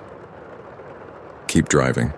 Don't try anything stupid," he said, his voice steady despite the tremor in his hands. My heart jumped into my throat. Okay, just stay calm," I said, trying to keep my voice from shaking. I kept my eyes on the road, my mind racing. How did I end up in this situation? I needed to find a way out, but I had to play it cool. "Turn off here," he instructed, pointing to a narrow dirt road that branched off the highway. I did as he said, my mind working overtime to figure out a plan. The dirt road was bumpy and barely visible in the rain, but I navigated it as best I could. After a few minutes, he told me to pull over. "Give me your phone," he demanded. I handed it over without argument. He took it and smashed it against the dashboard, breaking it into pieces. "Can't have you calling anyone," he said with a smirk. "Look, you don't have to do this," I said, trying to reason with him. "Just take the car and go, I won't tell anyone." He laughed, a harsh, bitter sound. "You think I'm that stupid? No, you're coming with me. Get out of the car." I got out slowly, the rain soaking me instantly. He came around to my side, the knife still in his hand. "Move," he said, gesturing towards the trees. I started walking, my mind racing. I needed to find a way to escape. We walked through the trees, the storm making it hard to see or hear anything. The mud sucked at my shoes, making each step a struggle. He stayed close behind me, the knife never far from my back. Suddenly, a loud crack of thunder startled us both, and I saw my chance. I turned and shoved him as hard as I could. He stumbled back, losing his footing in the mud, and I took off running. The rain was blinding, but I didn't care. I had to get away. I could hear him shouting behind me, but I didn't look back. I ran through the trees, branches whipping my face, the mud slowing me down. My heart was pounding in my chest, fear driving me forward. I stumbled into a clearing and saw a small cabin in the distance. I ran towards it, hoping someone was home. I reached the door and pounded on it, shouting for help. The door opened, and an elderly man stood there looking confused. "Please help me, there's a man with a knife," I gasped, my breath coming in ragged bursts. He pulled me inside and locked the door. "What the hell is going on?" he asked, looking out the window. I quickly explained the situation, my words tumbling over each other in my panic. He nodded and went to get his phone. "I'll call the police," he said. I stood by the window, my eyes scanning the trees for any sign of my attacker. The minutes felt like hours as we waited for the police to arrive. Finally, I saw the flashing lights of a patrol car, and I felt a wave of relief wash over me. The police took my statement and searched the area for the man, but he was nowhere to be found. They promised to keep looking and gave me a ride home, I thanked the elderly man for his help and got into the patrol car, feeling exhausted and shaken. When I finally got home, I couldn't stop thinking about what had happened. The man's face, his knife, the rain, the fear, it all played over and over in my mind. I knew I would never forget that night, and I would always be more cautious about picking up strangers. I spent the next few days on edge, jumping at every noise, looking over my shoulder constantly. The police kept me updated, but there was no sign of the man. I tried to get back to my normal routine, but it was hard. The memory of that night still haunted me, but I took comfort in knowing I had survived. It was a reminder of how quickly things could change, how danger could appear out of nowhere. I learned to be more cautious, to trust my instincts, and to never take safety for granted. I was staying at a budget hotel in a small town for a work trip. It was nothing fancy, just a place to sleep for a few nights. The first night was uneventful, just the usual restless sleep in an unfamiliar bed. I locked the door and wedged a chair under the handle, a habit from my frequent travels. The second night I woke up feeling strange, like something was off. The room felt colder, and there was a faint smell I couldn't place. I brushed it off, thinking it was just the old air conditioning system acting up. I checked the door and it was still locked, the chair still in place, so I went back to bed. But it took a while to fall asleep again. The next morning I noticed my things weren't quite where I left them. My suitcase was slightly open and my clothes looked rummaged through. I thought maybe I was just being paranoid, that I was remembering things wrong. But the feeling of unease stayed with me the whole day. That night I decided to stay up a bit later just to see if I could catch anything. Around 2 a.m., I heard a faint click. My heart started pounding as I realized it was the sound of the door unlocking. I stayed as still as I could, pretending to be asleep. The door opened slowly, and I could see the silhouette of someone standing there. It was the hotel manager. He stood there for what felt like an eternity, just watching me. I kept my breathing steady, terrified he'd notice I was awake. After a few minutes, he closed the door and left. I didn't sleep at all after that. I just lay there thinking about what to do. In the morning, I went down to the front desk to confront him. He acted like nothing was wrong, smiling and asking if I slept well. My skin crawled at the sight of his fake smile. I wanted to scream at him, but I was scared of what he might do if I accused him outright. I decided to play it cool and check out early, finding another hotel in the next town over.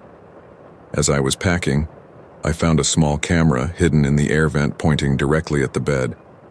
My stomach turned, realizing he'd been watching me the whole time. I grabbed my things and left as quickly as I could, not caring if he saw me leave. I went to the police station in the next town and told them everything. They took me seriously, which was a relief. They sent an officer to the hotel to check it out. I waited, feeling anxious and exposed, like he was still watching me somehow. The police found more cameras in other rooms and they arrested the manager. It turned out he had been doing this for months, if not years. The thought of how many other people he had watched made me sick. They thanked me for coming forward, saying it was a crucial piece of evidence that would help convict him. Even though he was arrested, I couldn't shake the feeling of being watched. Every time I stayed in a hotel after that, I checked the vents, the smoke detectors, any place a camera could be hidden. I slept with one eye open, always on edge. The experience changed me. I became more cautious, more aware of my surroundings. I didn't trust people as easily as I used to. It was a hard lesson, but I was glad I got out safely. I was working a late-night shift, delivering food in a pretty rough neighborhood. It wasn't my favorite area to go to, but the tips were usually decent. I got an order around 11 p.m., and the address was on one of those dimly lit streets where the streetlights barely worked. Still, I had a job to do. I pulled up to the address and parked. The house looked run down, with the front yard overgrown and the porch light flickering. I grabbed the food and made my way to the door, trying to ignore the uneasy feeling creeping up my spine. As I knocked, I kept glancing over my shoulder, feeling like I was being watched. No one answered the door. I knocked again, harder this time, and called out that their food was here. Still nothing. I was about to turn back to my car when I saw movement out of the corner of my eye. 3 guys were coming around the side of the house. They looked rough, like they had hard lives and weren't afraid to make someone else's hard too. One of them, a tall guy with a shaved head and a scar across his cheek, spoke first. "What you got there, man?" he asked, eyeing the food and the delivery bag slung over my shoulder. "Just a delivery," I replied, trying to keep my voice steady. "I was just leaving." "Nah, you ain't leaving yet," another guy said, stepping closer. He was shorter but built like a tank with tattoos snaking up his arms. "We want what's in the bag." I backed up, my heart racing. "It's just food," I said, holding it out. "Take it." Scarface shook his head. "We want the money too. Hand it over." I glanced at my car, calculating the distance. "I don't have much cash on me," I lied, hoping they'd believe me. I felt the weight of the night's earnings in my pocket, though. If they found out, I was screwed. The third guy, who'd been silent until now, pulled out a knife. "Don't make this harder than it has to be. Give us the money and you can walk away." Fear shot through me. I threw the food at them and bolted for my car. I heard them curse and start after me. My heart was pounding so hard I thought it would burst. I reached my car and yanked the door open, jumping inside. As I fumbled for the keys, I saw them closing in. I started the car just as the guy with the knife reached my window. He slammed the knife against the glass, but thankfully it didn't break. I floored the gas pedal and tore out of there, tires screeching. In the rearview mirror, I saw them running after me for a few yards before giving up. I didn't slow down until I was several blocks away, my hands shaking on the steering wheel. I pulled into a gas station parking lot, my breath coming in ragged gasps. I checked the rearview mirror constantly, terrified they might have followed me. After a few minutes, I called my boss and told him what happened. He told me to come back to the restaurant and take the rest of the night off. I agreed, still shaking as I drove back. I kept thinking about how close I'd come to getting hurt, or worse. When I got back to the restaurant, my boss was waiting. He took one look at me and shook his head. "Take the night off," he said, "and don't go back to that neighborhood." I didn't need to be told twice. I went home, locked all my doors, and tried to calm down. It was hours before I could sleep, and even then I kept waking up, hearing their voices in my head. The next day, I couldn't stop thinking about it. I kept replaying the scene in my mind, wondering what I could have done differently. But the truth was, I did the only thing I could. I ran, and I was lucky to get away. I went back to work a few days later, but I made sure to avoid that neighborhood. I couldn't shake the feeling of being watched, and every time I saw a group of guys hanging out on a corner, my heart would start racing. It was a rough reminder that no job is worth risking your life for. I was driving home late one night, passing through a remote stretch of highway that seemed to go on forever. The sky was pitch black, no moon, and the road was empty. I was used to this drive, but it always made me a bit uneasy. I turned up the radio to keep myself company, the only sound besides the hum of my engine. About an hour into my drive, I noticed headlights in my rearview mirror. I didn't think much of it at first, it was just another car on the road. But after a while, I realized the car was still behind me, maintaining the same distance. I told myself it was just a coincidence. Maybe they were headed the same way. After another 10 minutes, I started to get this weird feeling. The car wasn't passing me and there weren't any other cars around. I decided to test it. I sped up a bit. The car sped up too. I slowed down, and they slowed down. My heart began to race. This wasn't normal. I tried to shake them off. I took an unexpected turn down a side road. The car followed. I turned again, trying to lose them in a maze of back roads. But no matter what I did, they stuck to me like glue. I could see the outline of the car now, dark and menacing, its headlights glaring like eyes. Panic started to set in. I didn't know what they wanted, but I knew it wasn't good. I grabbed my phone and tried to call for help, but there was no signal. I cursed under my breath. I was truly alone out here. No way to call for help. I kept driving, my mind racing. I had to think of something. I remembered a small rest stop a few miles ahead. It wasn't much, just a bathroom and some vending machines, but it was lit and had cameras. Maybe if I got there, they'd back off. I sped towards the rest stop, praying they wouldn't do anything crazy before I got there. As I approached, I could see the lights in the distance. Relief washed over me, but it was short-lived.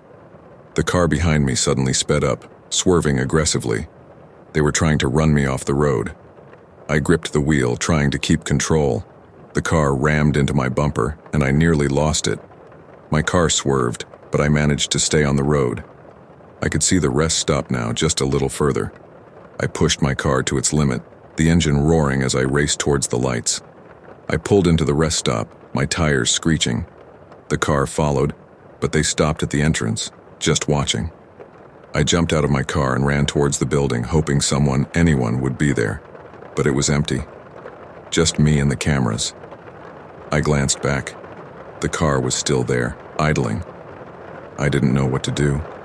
I was terrified they'd come after me, but they just stayed in their car, headlights blinding me. I decided to stay in the lit area, hoping the cameras would deter them. Minutes felt like hours. I kept looking around, expecting them to make a move, but they didn't. Eventually, another car pulled into the rest stop, a family by the looks of it. The car at the entrance revved its engine and sped off into the night. I collapsed against the wall, shaking with relief. The family looked at me, concerned. I told them what happened, and they offered to drive with me until I got to a safer area. I gratefully accepted. I followed them back onto the highway, glancing in my rearview mirror the whole time, but the car didn't come back. When I finally got home, I couldn't stop shaking. I locked all my doors and windows, double-checking everything. It was hours before I could sleep, and even then I kept waking up, hearing the roar of that engine in my dreams. The next day, I reported the incident to the police, but there wasn't much they could do. No plates, no real description, just a vague warning to be careful. It didn't make me feel any better. I still drive that road sometimes, but I'm always on edge, constantly checking my mirrors. I'll never forget that night, and I'll always wonder who was in that car and what they wanted. We had been planning this camping trip for months. It was supposed to be a fun getaway from the stress of work and city life. There were 4 of us, me, my best friend Sarah, her boyfriend Mike, and my boyfriend Tom. We chose a secluded area in the woods, far from any trails or other campers. It was beautiful, peaceful, and exactly what we needed. The first night was perfect. We set up our tents, built a campfire, and spent hours talking and laughing under the stars. It was one of those nights where everything feels right. I remember thinking how lucky I was to have such good friends and to be in such a beautiful place. We all went to bed late, tired but happy. I fell asleep almost instantly, the sounds of the forest lulling me into a deep sleep. I don't know how long I had been asleep when I woke up suddenly. Something felt off. I sat up and looked around. It was still dark, but I could see the outline of the tents. Tom was beside me, sleeping soundly. I unzipped the tent quietly and stepped outside. The fire had died down to embers, and the night was eerily silent. I walked over to Sarah and Mike's tent and whispered their names. No response. I felt a knot form in my stomach. I called their names a little louder. Still nothing. I unzipped their tent and peered inside. Mike was there, but Sarah's sleeping bag was empty. I shook Mike awake, my heart pounding. He looked confused and groggy as I told him Sarah was missing. He got up quickly and we started searching the campsite, calling her name. Tom woke up and joined us, his face pale with worry. We searched the immediate area, but there was no sign of her. As the sun began to rise, we decided to venture further into the woods. We split up, each taking a different direction, and agreed to meet back at the campsite in an hour. I walked through the trees, calling Sarah's name, my voice echoing in the stillness. The forest seemed to close in around me, every rustle and snap of a twig making my heart race. After about an hour, I headed back to the campsite, hoping the others had found her. When I got there, Tom and Mike were waiting, but there was no sign of Sarah. Mike looked frantic. He said he found something strange, a small clearing with what looked like a makeshift shelter. It was old and abandoned, but it gave us a clue that someone else might be out here. We decided to check it out together. Mike led us through the woods to the clearing. As we approached, I felt a chill run down my spine. The shelter was nothing more than a few branches and leaves arranged to form a crude hut. Inside, we found old cans, empty bottles, and some tattered clothes. It was clear someone had been living here, but there was no sign of Sarah. As we stood there, we heard a noise. It was faint, but unmistakable. The sound of someone moving through the woods.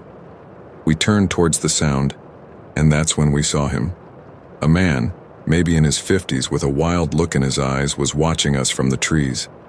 He didn't say anything, just stared at us with an intense, almost animalistic gaze. Mike called out to him, asking if he had seen Sarah. The man didn't respond. Instead, he took a step back, disappearing into the shadows. We chased after him, our fear giving way to desperation. But the man was fast, and he knew the woods better than we did. We lost him quickly, and with him, any hope of finding Sarah. We returned to the campsite feeling helpless and scared. We had no choice but to keep searching. As the day wore on, our anxiety grew. We were miles from help, and it was becoming clear that we weren't alone out here. We decided to stick together and search as a group, hoping we would find Sarah before nightfall. As dusk approached, we heard her scream. It was faint but unmistakable. We ran towards the sound, our hearts pounding. The scream led us to a small ravine hidden deep in the woods. There at the bottom we saw Sarah. She was alive but looked terrified and hurt. We scrambled down to her and she told us what happened. She had woken up in the middle of the night to find the man standing over her. He had dragged her out of the tent and taken her to the ravine, but she managed to escape when he got distracted. We helped her back to the campsite, all of us on high alert. We knew the man was still out there watching us. We decided we couldn't stay another night. We packed up our gear as quickly as we could, constantly looking over our shoulders as we made our way back to the car. The forest seemed to come alive with sounds. Every snap of a branch, every rustle of leaves made us jump. We stuck close together, moving as quickly as we could. The feeling of being watched never left us. Finally, we reached the car and piled in, locking the doors behind us. As we drove away, I looked back and saw the man standing at the edge of the forest watching us leave. His expression was one of pure anger and hatred. We reported the incident to the authorities, but there wasn't much they could do. The man was never found, and we never went back to that part of the woods again. The memory of that night still haunts me. The feeling of being hunted, of knowing that someone was out there watching us, waiting for their chance. I've never felt safe in the woods since. I took the night guard job at the old factory because it was supposed to be easy money. The place had been shut down for years, but the owners wanted someone to keep an eye on it. They said it was mostly to prevent kids from sneaking in, or squatters from setting up camp. The first few nights were quiet, almost too quiet. The silence was unsettling, but I got used to it. The factory was huge, filled with empty rooms and long corridors. The dim lights cast strange shadows, making everything look eerie. I made my rounds, carrying a flashlight and my phone. There was a landline in the small security office, but it felt like it hadn't been used in ages.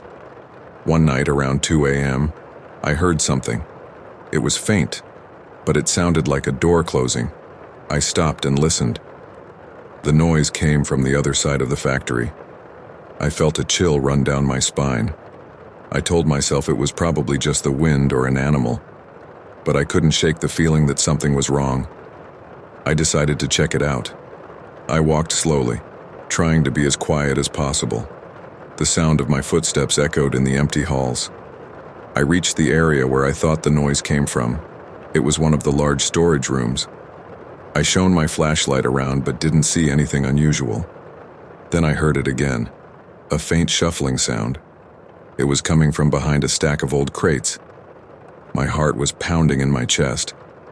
I moved closer, my hand trembling as I held the flashlight.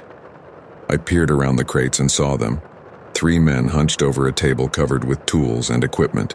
They looked like they were in the middle of some kind of operation.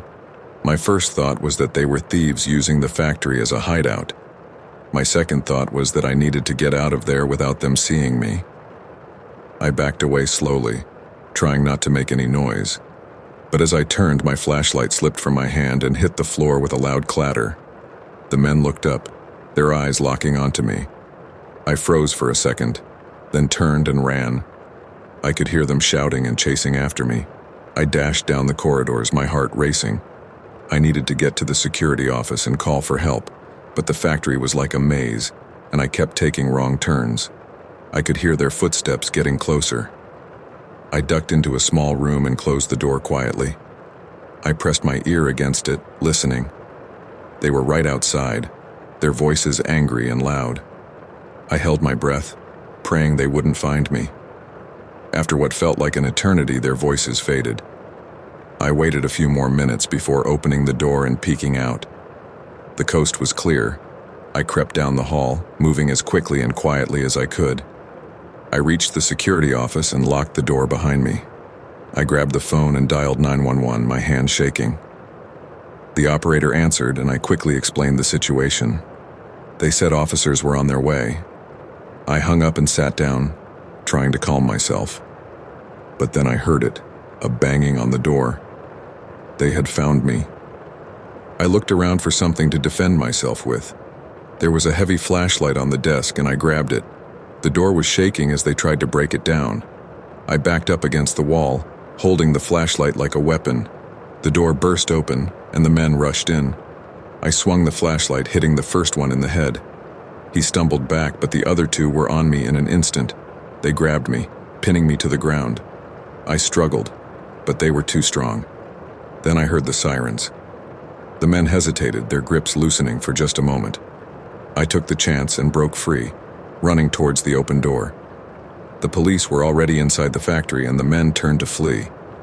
The officers caught them quickly, and I collapsed to the floor, exhausted and relieved. The police took my statement and assured me that the men would be dealt with. They were part of a gang that had been using the factory as a base for their operations. I never went back to that job. The owners hired a security company to handle it after that night. The experience left me shaken.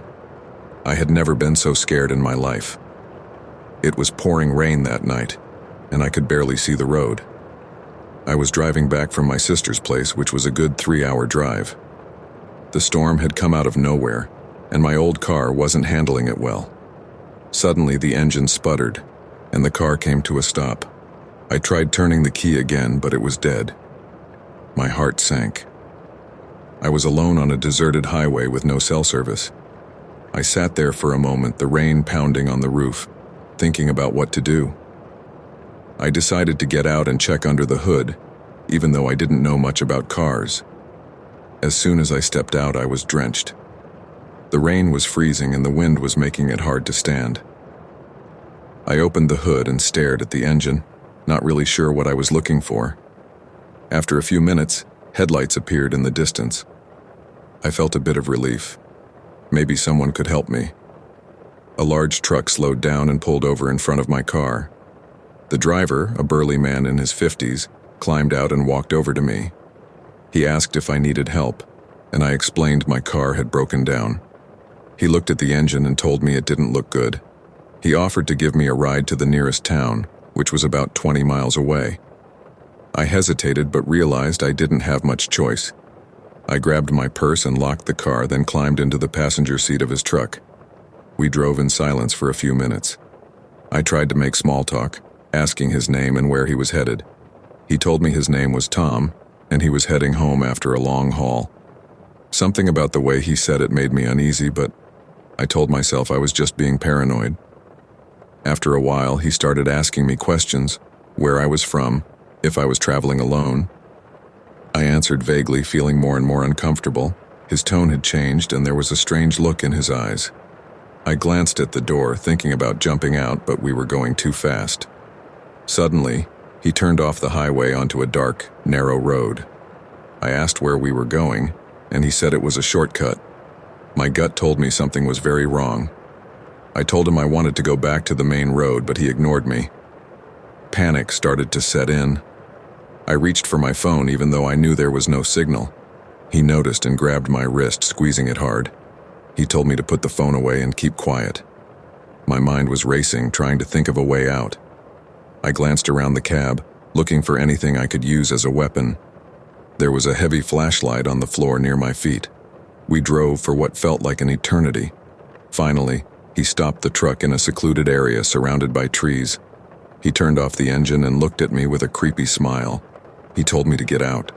My heart was pounding so hard I thought it might burst. I knew I had to act fast. As he reached across to open my door, I grabbed the flashlight and swung it at his head with all my strength. He yelled in pain and loosened his grip. I shoved the door open and ran into the stormy night, not looking back. I could hear him cursing and stumbling out of the truck. The rain was blinding, and the mud made it hard to run. But I kept going. I heard him shouting, getting closer. I spotted a small building in the distance and ran toward it. It looked like an old abandoned cabin. I prayed the door was unlocked. I reached it and twisted the knob. It opened, and I slipped inside, shutting the door quietly behind me. I looked around in the dark, trying to find something to barricade the door. There was an old table, and I pushed it against the door as quietly as I could.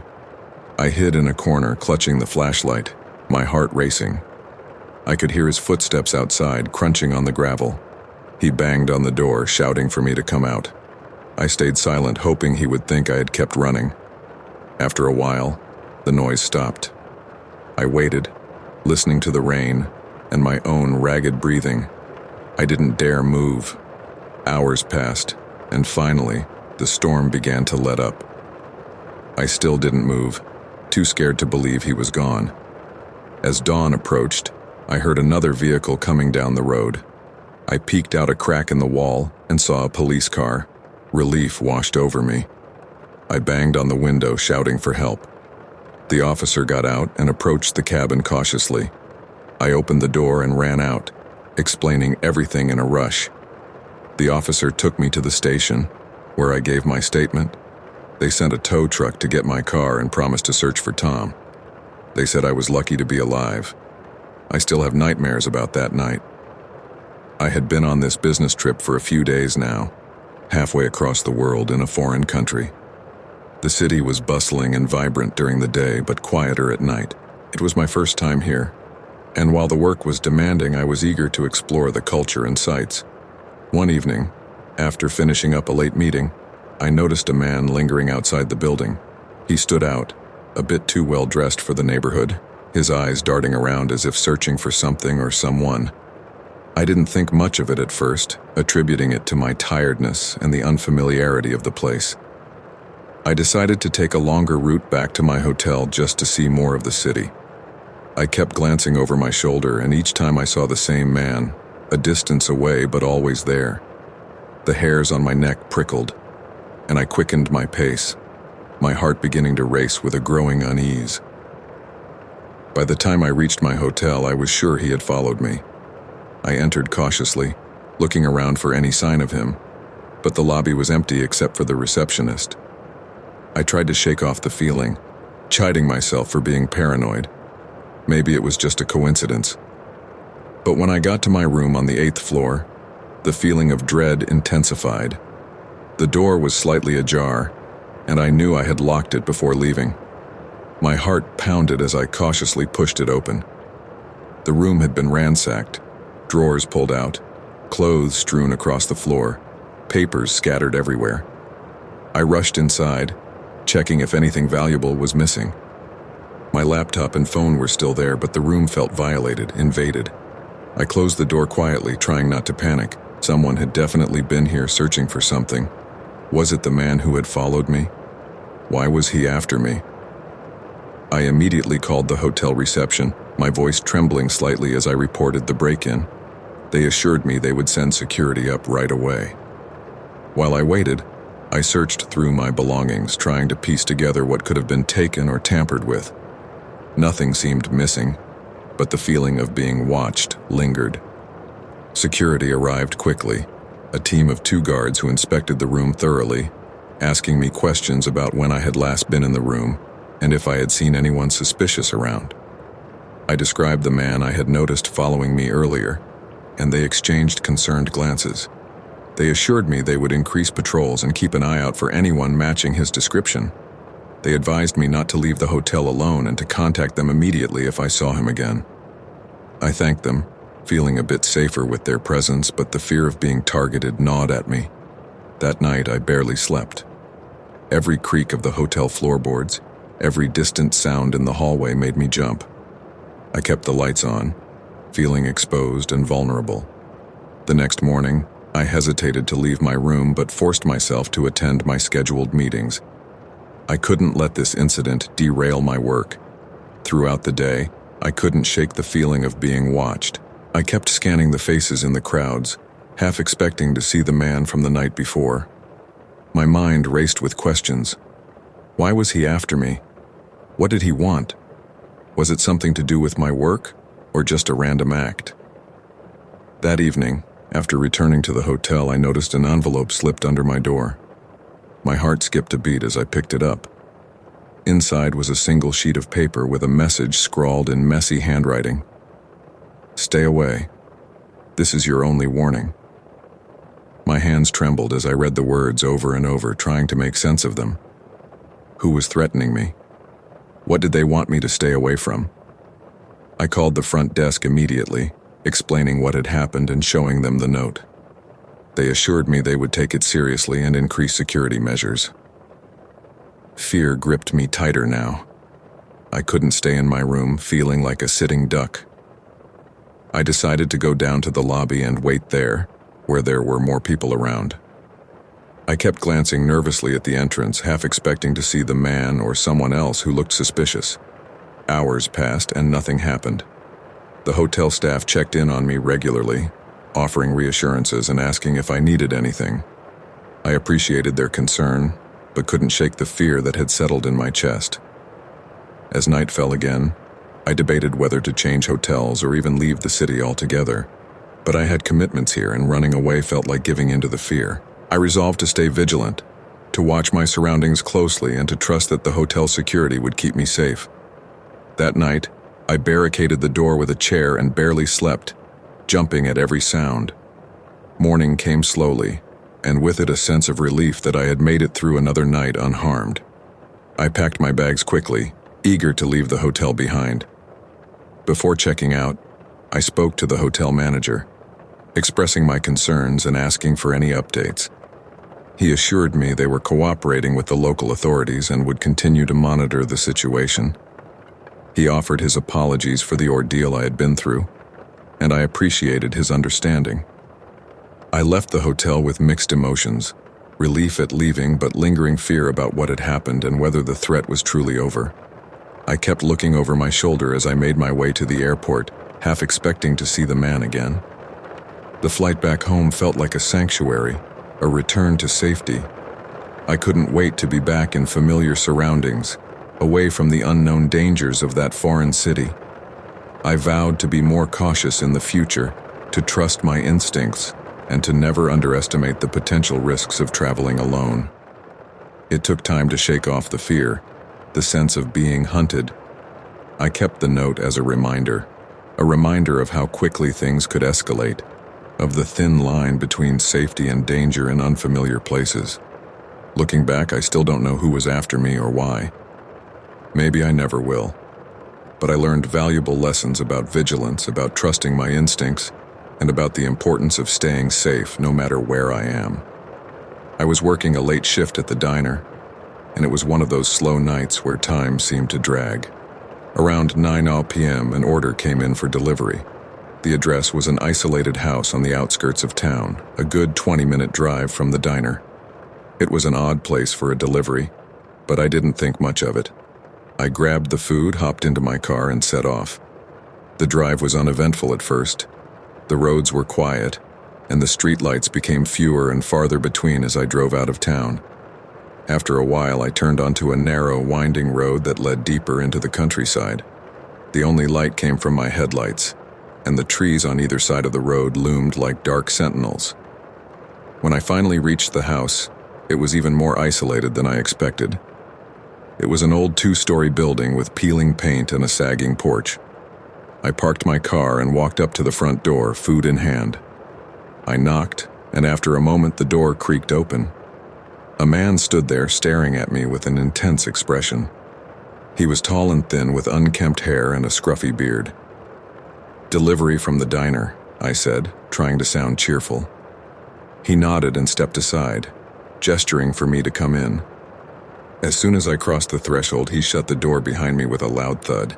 The sound echoed through the empty house, and I felt a chill run down my spine.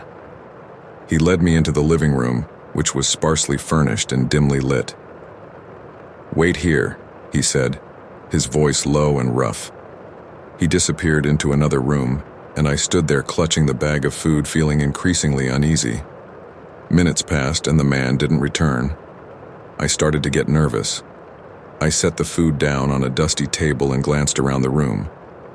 The windows were covered with heavy curtains and there was an oppressive silence in the air. Something didn't feel right. I decided to call out, "Sir, your food's getting cold." There was no response. I took a tentative step towards the doorway he had disappeared through. Just as I was about to call out again, I heard footsteps behind me. I turned around to see the man standing there, holding a gun. "Sit down," he said, his voice cold and menacing. My heart pounded in my chest as I slowly lowered myself onto the couch. He kept the gun pointed at me, his eyes boring into mine. "Do you know why you're here?" he asked. I shook my head, my mind racing. "No, I don't." He sneered. "Your boss, he ruined my life, and now you're going to help me get back at him." He started pacing, still holding the gun. He ranted about how the diner owner had cheated him, driven him to bankruptcy, and destroyed his family. His words were filled with anger and bitterness. I tried to stay calm, but fear was clawing at me from the inside. I needed to find a way out, but he was unpredictable and armed. I glanced around the room looking for anything that might help me. He noticed. "Don't even think about trying anything," he warned, waving the gun for emphasis. "You're not leaving here until I've had my revenge." I took a deep breath, trying to think clearly. "Look, I just deliver the food. I don't know anything about what happened between you and my boss, but maybe we can figure something out." He shook his head, his grip on the gun tightening. "No, you're just a pawn. But your boss, he'll pay for what he did." He continued pacing, muttering to himself. I knew I had to act fast. I noticed a heavy lamp on the side table within reach. It was my only chance. I waited for him to turn his back, then lunged for the lamp and swung it at him with all my strength. The lamp connected with his head and he staggered, dropping the gun. I didn't wait to see if he was down for good. I grabbed the gun and ran for the door, my heart racing. I fumbled with the lock, my hands shaking, but finally managed to get it open. I sprinted to my car, jumped in, and locked the doors. My hands were trembling so badly it took 2 tries to get the key into the ignition. I started the car and sped down the driveway, gravel flying behind me.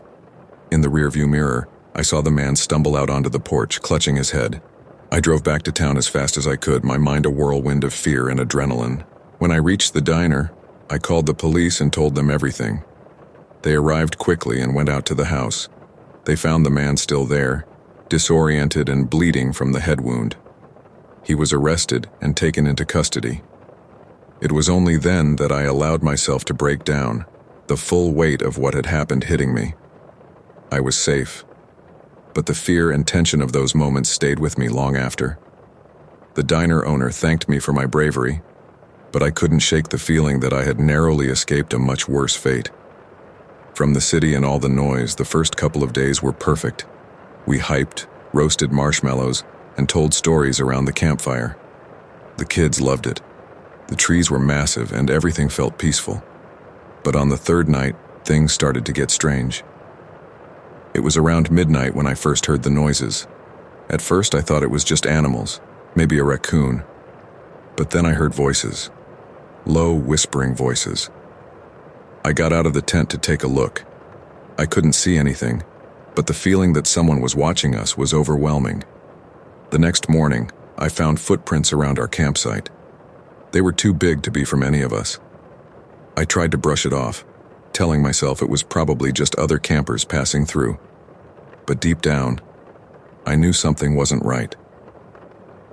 That night, I kept the fire going longer than usual. I wanted to make sure I could see if anyone approached. Around 2 a.m., I heard the voices again, closer this time. I quietly got out of the tent and grabbed the flashlight. The beam cut through the darkness, but I still couldn't see anyone. Suddenly, I heard a rustling behind me.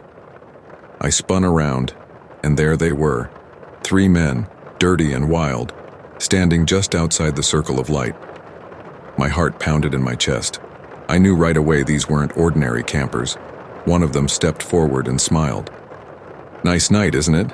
he said, but there was nothing friendly about his tone. I didn't know what to do. My wife and kids were still sleeping, and I didn't want to scare them, but I knew I had to do something. "Can I help you?" I asked, trying to keep my voice steady. "We're just looking for a place to stay," the man replied. "Mind if we join you?" I knew this wasn't a request. I shook my head. "I think it's best if you move along. We're just here with our kids trying to have a quiet trip."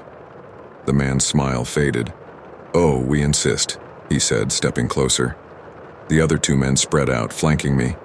I glanced back at the tent. My wife was peeking out, her eyes wide with fear. I knew I had to protect them. "You need to leave now," I said, louder this time. The man's face twisted in anger. "I don't think you understand," he said.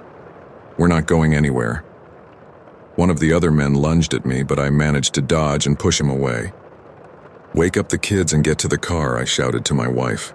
She scrambled to wake the kids while I tried to hold off the men. They were stronger than me and I could feel my strength fading, but I had to buy them time. I heard my wife scream as she bundled the kids into the car. I took a punch to the gut and doubled over, but I didn't let go of my flashlight. I swung it wildly, hitting one of the men in the face. He fell back, cursing. "Go, go!" I yelled, stumbling toward the car. The men were right behind me. I could hear their footsteps, their heavy breathing. We managed to get into the car and lock the doors just as they reached us. My wife fumbled with the keys, her hand shaking. The men pounded on the windows, shouting and threatening us. Finally, the engine roared to life. We sped out of the campsite, the men chasing us for a few yards before giving up. My wife drove as fast as she could, not stopping until we reached a small town several miles away. We went straight to the police. They took our statement and told us there had been reports of escaped convicts in the area. They assured us they would search the woods, but I knew I'd never feel safe camping again. That night, in the safety of a motel room, I held my family close. We were lucky to be alive. I always wanted a classic car. It was a dream of mine for years, so when I found one for sale in Philadelphia, I jumped at the chance. It was a 1967 Mustang in pretty good shape, and the price was reasonable. The seller, a guy named Mike, seemed nice enough. He was eager to sell and told me he needed the money quickly. I didn't ask too many questions. I met Mike at a rundown garage on the outskirts of town. The place looked abandoned, but the Mustang was there, gleaming under a layer of dust. We made the deal, and he handed over the keys. I drove the car home, feeling like I had just scored the deal of a lifetime. The first sign of trouble came the next day. I was at a red light when a black SUV pulled up beside me. The window rolled down, and a guy inside stared at me hard. I looked away, trying to ignore him, but I could feel his eyes burning into me. The light turned green, and I drove off quickly, but the SUV followed me for several blocks before finally turning away. That night I heard noises outside my house. It sounded like someone was messing with the car. I grabbed a flashlight and went to check, but by the time I got outside, no one was there. The car was fine, but I couldn't shake the feeling that something was wrong. A few days later, I was driving to work when the SUV appeared again. This time, it was right on my tail. I tried to lose them, weaving through traffic, but they stayed with me. Finally, I pulled into a crowded parking lot and ran inside a store, hoping they wouldn't follow. They didn't, but when I came back out, there was a note on my windshield. It said, "We know who you are." I decided to call Mike. His phone went straight to voicemail. I tried a few more times, but no luck. I started to get really worried. That evening, I noticed the SUV parked down the street from my house. They were watching me. The next morning, I found my tires slashed. I called a tow truck and had the car taken to a nearby garage. The mechanic told me it would take a few days to get new tires and fix some other minor issues. I felt a bit of relief, thinking maybe things would calm down without the car around. But that night, someone broke into my house. I woke up to the sound of shattering glass and footsteps downstairs. I grabbed a baseball bat and crept down the stairs, heart pounding. There were 2 men in my living room, rummaging through my stuff. They saw me, and one of them lunged. I swung the bat, hitting him in the side. He went down, but the other guy pulled a knife. I backed up, trying to keep the bat between us. He slashed at me, and I felt a sharp pain in my arm.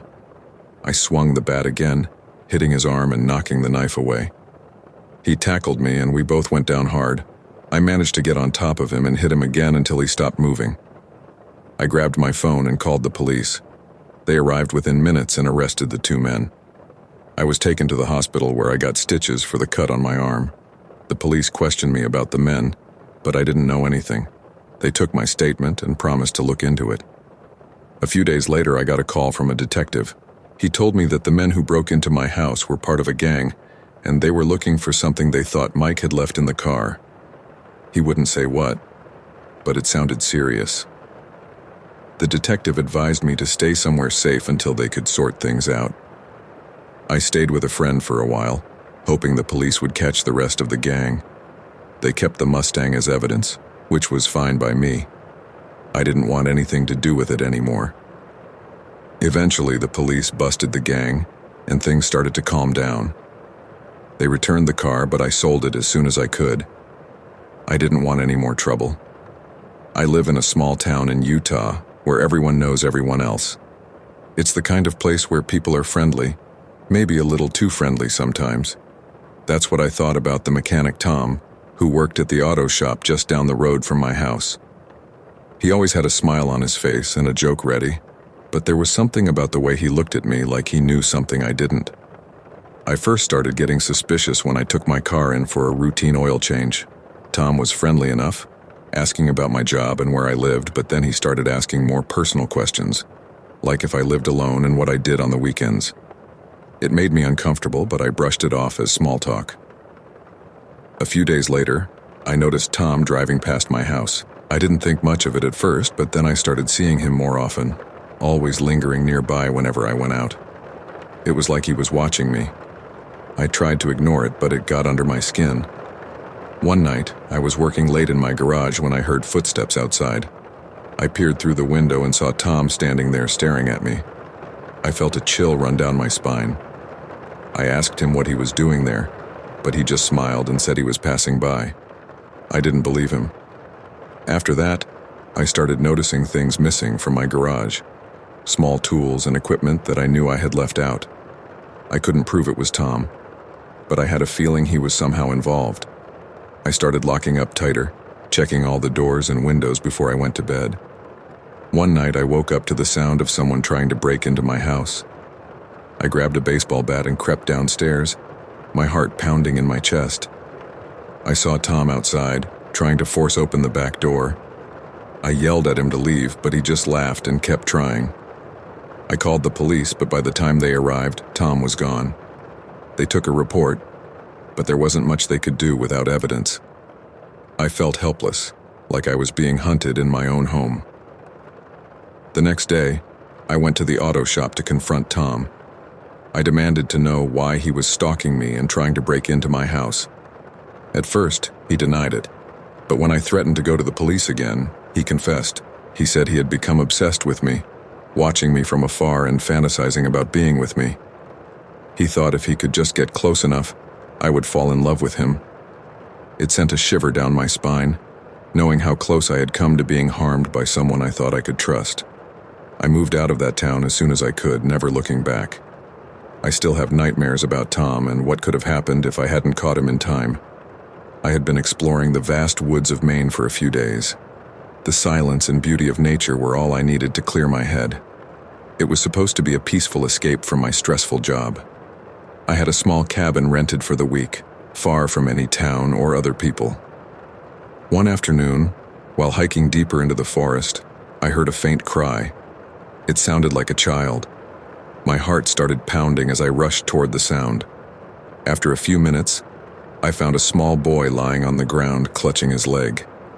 He looked about 8 years old, with dirt-smeared cheeks and tears in his eyes. I knelt beside him and asked if he was okay. He said he had fallen and hurt his leg. I offered to carry him back to my cabin, but he insisted he needed to get back to his family. Against my better judgment, I agreed to follow him. He led me deeper into the woods, further from any paths I recognized.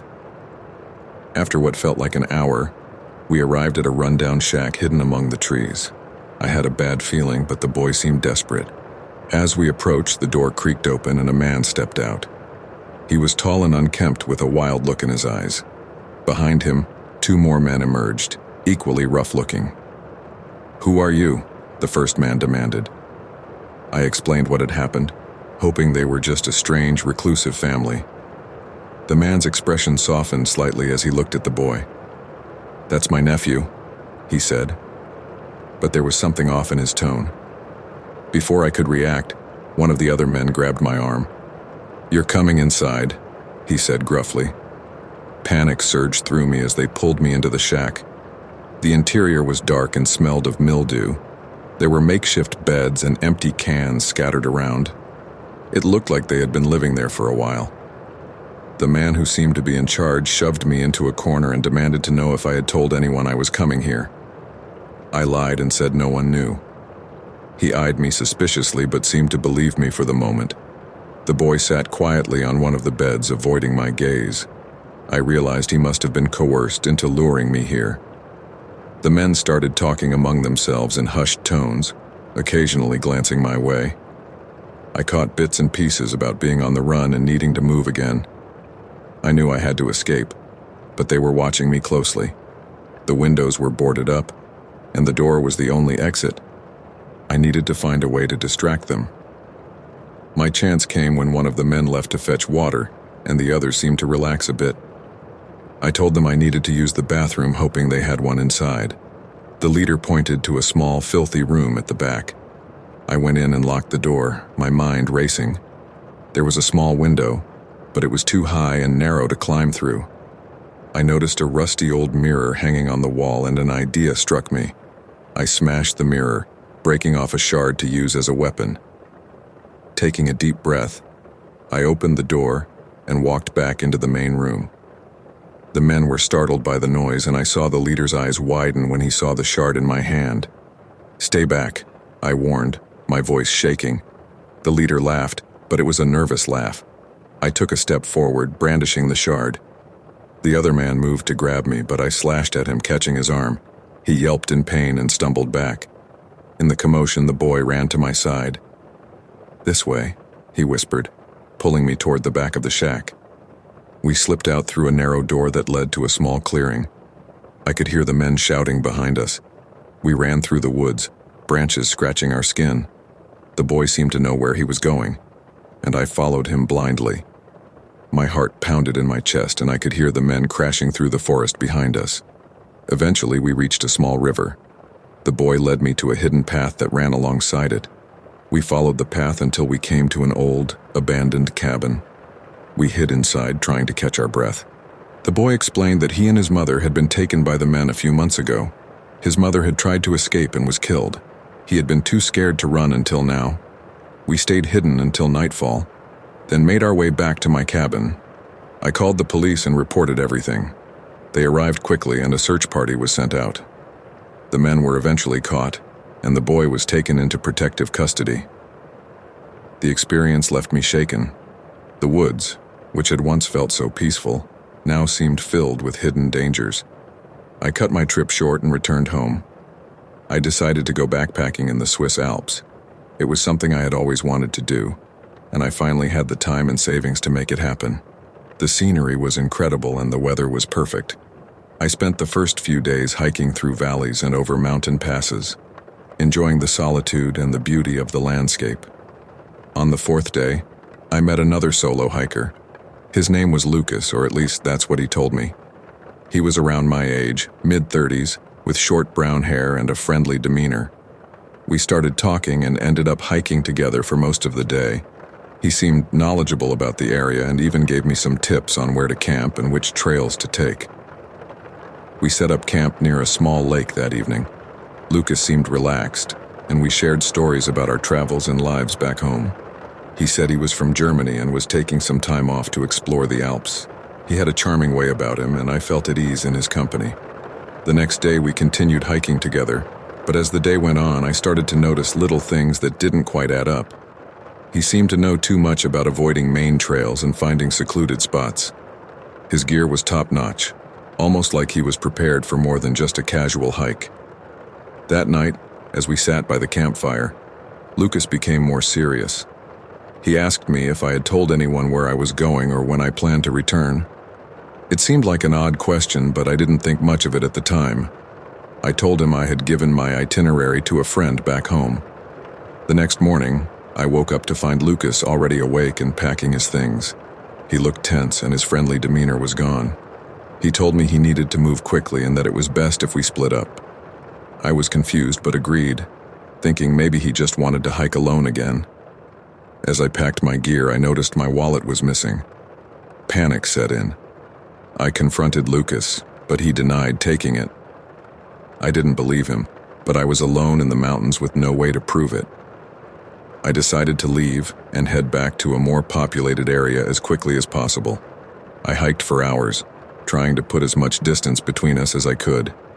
But around midday, I heard footsteps behind me. I turned to see Lucas approaching. He had a desperate look in his eyes. He admitted he had taken my wallet and begged me to help him. He said he was in trouble and needed a new identity to escape. He was a fugitive, wanted for something he wouldn't specify. I was terrified. Here was this man, someone I had thought of as a friend, revealing he was on the run and willing to do anything to stay free. He pleaded with me to switch identities, to take his documents and give him mine. I refused, knowing it was a bad idea, but he became agitated. He grabbed my arm and tried to take my backpack. I struggled, but he was stronger. I managed to break free and ran down the trail, my heart pounding. I could hear him chasing me, yelling at me to stop. I didn't look back, just kept running as fast as I could. Eventually, I came to a small village. I ran to the nearest building, which turned out to be a small inn, and begged the owner to call the police. The owner saw the fear in my eyes and immediately called. Lucas arrived a few minutes later, but the innkeeper stood between us, telling him to leave. Lucas hesitated, then turned and walked away. The police arrived soon after. I told them everything. They took my statement and searched the area but couldn't find Lucas. They assured me they would continue looking, but I knew he was long gone. They helped me get a replacement ID and enough money to get back home. I finished my trip early and returned home, shaken but safe. The experience left me wary of strangers, and I still get anxious when I think about it. The Swiss Alps were supposed to be a peaceful escape, but instead, they became the backdrop to the most terrifying experience of my life. I'm just grateful I managed to get out of there alive. It was supposed to be a simple trip. Tom and I were driving through Nevada and we were getting tired. The sun was setting and we needed a place to stay for the night. We found a cheap motel by the highway. The neon sign flickered, casting an eerie glow over the parking lot. It looked run down, but we were too exhausted to be picky. We walked into the office where a man with greasy hair and a stained shirt greeted us. His smile was off, but I convinced myself it was just my imagination. He handed us the key to room 12 and gave us directions. We thanked him and walked to our room. The room was small and smelled musty. The bed looked clean enough, but there were stains on the carpet, and the walls had peeling paint. We decided to make the best of it. We unpacked a few things and settled in. Tom turned on the TV, but it only had static. We laughed it off, trying to keep our spirits up. As we were getting ready for bed, I noticed a dark stain on the floor near the bathroom door. I got closer and realized it was blood. My heart started pounding. I called Tom over and he confirmed my worst fear. It was definitely blood. We stood there trying to make sense of it. Tom suggested we go back to the office and report it. I agreed, so we locked the room and headed back. The man at the desk seemed annoyed when we told him about the blood stain. He insisted it was nothing. probably just an old stain that hadn't been cleaned properly. He offered to give us a different room, but something felt wrong. We decided to stay in room 12 and keep an eye out for anything suspicious. As we walked back, we noticed there were no other cars in the parking lot. It was strange, considering it was a busy highway. We shrugged it off and went back inside. We locked the door and pushed a chair against it just to be safe. We tried to sleep, but every noise outside made us jump. Around midnight, we heard footsteps outside our room. They stopped right in front of our door. We held our breath, waiting. After a few minutes, the footsteps moved away. Tom whispered that we should leave. I agreed. We quickly packed our bags and quietly opened the door. The hallway was empty. We made our way to the car, trying to stay as quiet as possible. As we reached the car, we heard a door creak open behind us. We turned and saw the motel owner standing there watching us. His eyes were dark, and his smile was gone. He didn't say anything, just stood there. We jumped into the car and sped off, leaving the motel behind. My heart was racing, and I couldn't shake the feeling that we had just escaped something terrible. We drove for a while until we found a diner that was open 24 hours. We went inside, ordered coffee, and tried to calm down. We talked about what had happened and decided to call the police. We told them about the bloodstain and the strange behavior of the motel owner. They said they would send someone to check it out. The next morning, we received a call from the police. They found more bloodstains in room 12 and other rooms. They also found evidence that suggested the previous occupants had never checked out. The motel owner was arrested and charged with multiple counts of murder. The police thanked us for reporting it and said we had likely saved lives by doing so. The experience left us shaken. We couldn't stop thinking about what might have happened if we had stayed. I'm the keeper of a lighthouse, and let me tell you about the scariest night of my life. It was during a storm, one of those really bad ones that rattles the windows and shakes the whole building. I was up in the tower, doing my usual rounds and keeping an eye on the sea. That's when I saw it. A shipwrecked sailor clinging to a piece of driftwood, desperately trying to stay afloat in the churning waters. My heart went out to him, knowing that he was in serious trouble out there. So I did what any decent person would do. I let him in. I guided him up to the lighthouse, trying to be a good Samaritan and offer him shelter from the storm. But as soon as he stepped inside, I knew that something was wrong. There was something about him, something in his eyes that set off alarm bells in my head. He was hostile from the start, demanding food and shelter like he owned the place. I tried to reason with him, to tell him that I was just trying to help, but he wasn't having any of it, getting more aggressive by the minute. I knew I had to do something to protect myself and the lighthouse from this dangerous man. So I tried to reason with him, to calm him down and get him to see reason. But he wasn't interested in listening, too caught up in his own anger and frustration. That's when he made his move, lunging at me with a knife in his hand. I barely had time to react, dodging out of the way and trying to defend myself as best I could. It was like something out of a nightmare, like I was trapped in some kind of horror movie. I managed to grab hold of a nearby lamp and swing it at him, knocking him off balance and giving me enough time to make a run for it. I didn't stop running until I was miles away from the lighthouse, until I was sure that he couldn't follow me anymore. I called for help as soon as I could, telling them what had happened and begging them to come and get me. It felt like hours before they finally arrived, like I was trapped in some kind of endless nightmare. But eventually they found me and they took me back to safety. I never found out what happened to that sailor, whether they caught him or whether he managed to slip away into the night. But one thing's for sure, I'll never forget that night for as long as I live. It was the scariest thing that's ever happened to me, and it's something that I hope I never have to experience again. I was on a road trip, cruising down backcountry roads with no particular destination in mind. I was running low on fuel, so I pulled into this remote gas station in the middle of nowhere. As I stepped inside, I immediately felt eyes on me. There were a group of locals hanging out by the counter, talking in hushed whispers. They stopped as soon as I walked in, turning to stare at me with intense curiosity. I tried to ignore them, focusing on filling up my tank and getting back on the road, but they seemed overly eager to strike up a conversation, asking me where I was headed and if I needed any help. I felt a growing sense of unease as they crowded around me, their smiles too wide and their eyes too bright. It was like they were trying too hard to be friendly, like they had something to hide. I tried to brush it off, telling myself I was just being paranoid, but as I paid for my gas and made my way back to my car, I couldn't shake the feeling that something wasn't right. As I pulled out of the gas station, I noticed a car following me. It was one of the locals from the gas station, tailing me closely as I drove down the deserted back roads. I tried to lose them, taking a series of sharp turns and detours, but they stayed right on my tail. I started to panic, wondering what they wanted from me and why they were following me. I considered pulling over and confronting them, but something told me it wouldn't end well. So I kept driving, hoping to find help or a way to escape. But no matter how fast I drove or how many turns I took, they stayed right behind me, like they were toying with me, leading me deeper into the wilderness. I felt like a trapped animal, with nowhere to run and no one to turn to for help.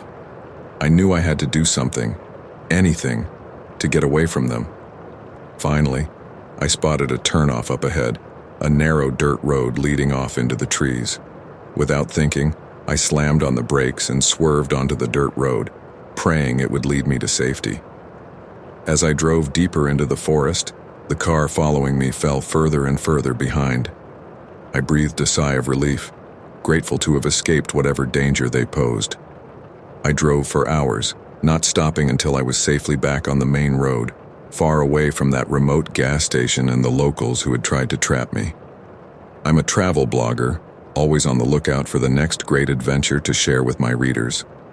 So when I heard about the abandoned ghost towns of the American West, I knew I had to see them for myself. Armed with my camera and a sense of excitement, I set out on a road trip to document these forgotten places, eager to uncover their secrets and share them with the world. And then, just as I thought I couldn't take it anymore, I saw her. She emerged from the shadows, her face twisted into a grotesque mockery of a smile as she reached out to me with hands that seemed to be made of something other than flesh and bone. I screamed and ran, my heart pounding in my chest as I fled through the empty streets. But no matter how fast I ran, the town seemed to stretch on forever, its twisted alleys and crumbling buildings like a maze from which there was no escape. I stumbled and fell, scraping my hands and knees on the rough pavement as I scrambled to my feet and kept running. But no matter how far I went, the woman was always right behind me, her voice echoing in my ears like a nightmare that wouldn't end. I knew I had to find a way out, to escape this hellish place before it consumed me whole. And then, just when it seemed like all hope was lost, I saw it. A break in the buildings, a sliver of moonlight shining down from above.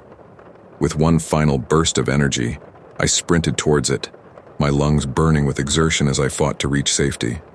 And then, just as I reached the edge of the town, I felt her hand close around my ankle, pulling me back into the darkness, with a strength that seemed impossible for someone so frail. I screamed and kicked, lashing out with all the strength I had left as I fought to break free. And then, just when it seemed like all hope was lost, I felt her grip loosen, her fingers slipping away as I tumbled out of her grasp and into the waiting arms of a stranger. I collapsed into their embrace, gasping for breath as they helped me to my feet and led me away from the town and the horrors that lurked within its shadowy streets. We had planned our camping trip to the Adirondacks for months. It was supposed to be a fun getaway, just me and my two best friends, Jake and Sam. We arrived late in the afternoon, set up our tents, and got a fire going. It was perfect. We cooked dinner, shared some beers, and talked until the stars came out.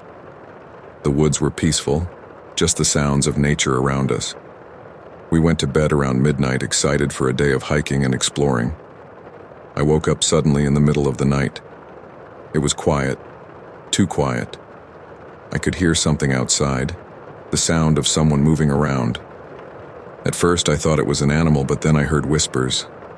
My heart started pounding. I nudged Jake, who was in the tent with me, and whispered that I heard something. He listened and heard it too. We both sat there, straining to hear what was going on. We decided to peek out of the tent. What we saw made my blood run cold. There were two men, strangers, rummaging through our gear. They were dressed in dark clothes, and one of them had a knife. I could see Sam's tent was unzipped and he was still asleep. I motioned for Jake to stay quiet. We had no idea who these guys were or what they wanted. Jake and I exchanged looks trying to figure out what to do. We didn't have any weapons, just some kitchen knives and a hatchet we brought for chopping wood. We didn't want to confront them directly, but we couldn't just sit there and let them take our stuff or hurt Sam. We decided to wake Sam up quietly. I crawled over to his tent and gently shook him awake. He looked confused, but stayed silent when he saw the situation. We whispered a quick plan. Try to scare them off, make them think there were more of us or that we were armed. We gathered our courage and stepped out of the tents, making as much noise as possible. Jake grabbed a hatchet, and Sam picked up a heavy branch. I held a flashlight, shining it directly at the men. "Hey, what the hell are you doing?" I shouted, trying to sound braver than I felt. The two men froze, then turned to face us. One of them smirked and stepped forward, the knife glinting in the flashlight beam. "We're just taking what we need," he said, his voice low and menacing. "You got a problem with that?" My heart was pounding, and I could barely think straight. "Yeah, we have a problem," he said, holding the hatchet up. "Get the hell out of here before things get ugly." The second man, who had been silent, suddenly lunged at Sam, knocking the branch out of his hands. Sam fell backward, and the man stood over him ready to... Jake and I reacted without thinking. I swung the flashlight at the first man's face, and Jake charged at the second man with the hatchet raised. The flashlight connected, and the man staggered back, cursing. Jake tackled the second man, and they both went down in a heap. Sam scrambled to his feet and grabbed the branch again, swinging it wildly. The situation was chaos. The men fought back hard, and it was clear they were used to this kind of thing. Somehow we managed to get the upper hand. The first man, bleeding from a cut on his forehead, stumbled away, shouting for his friend to retreat. The second man kicked Jake off and ran after his partner, both of them disappearing into the darkness. We stood there, breathing hard, adrenaline pumping, unsure if they were really gone or just regrouping.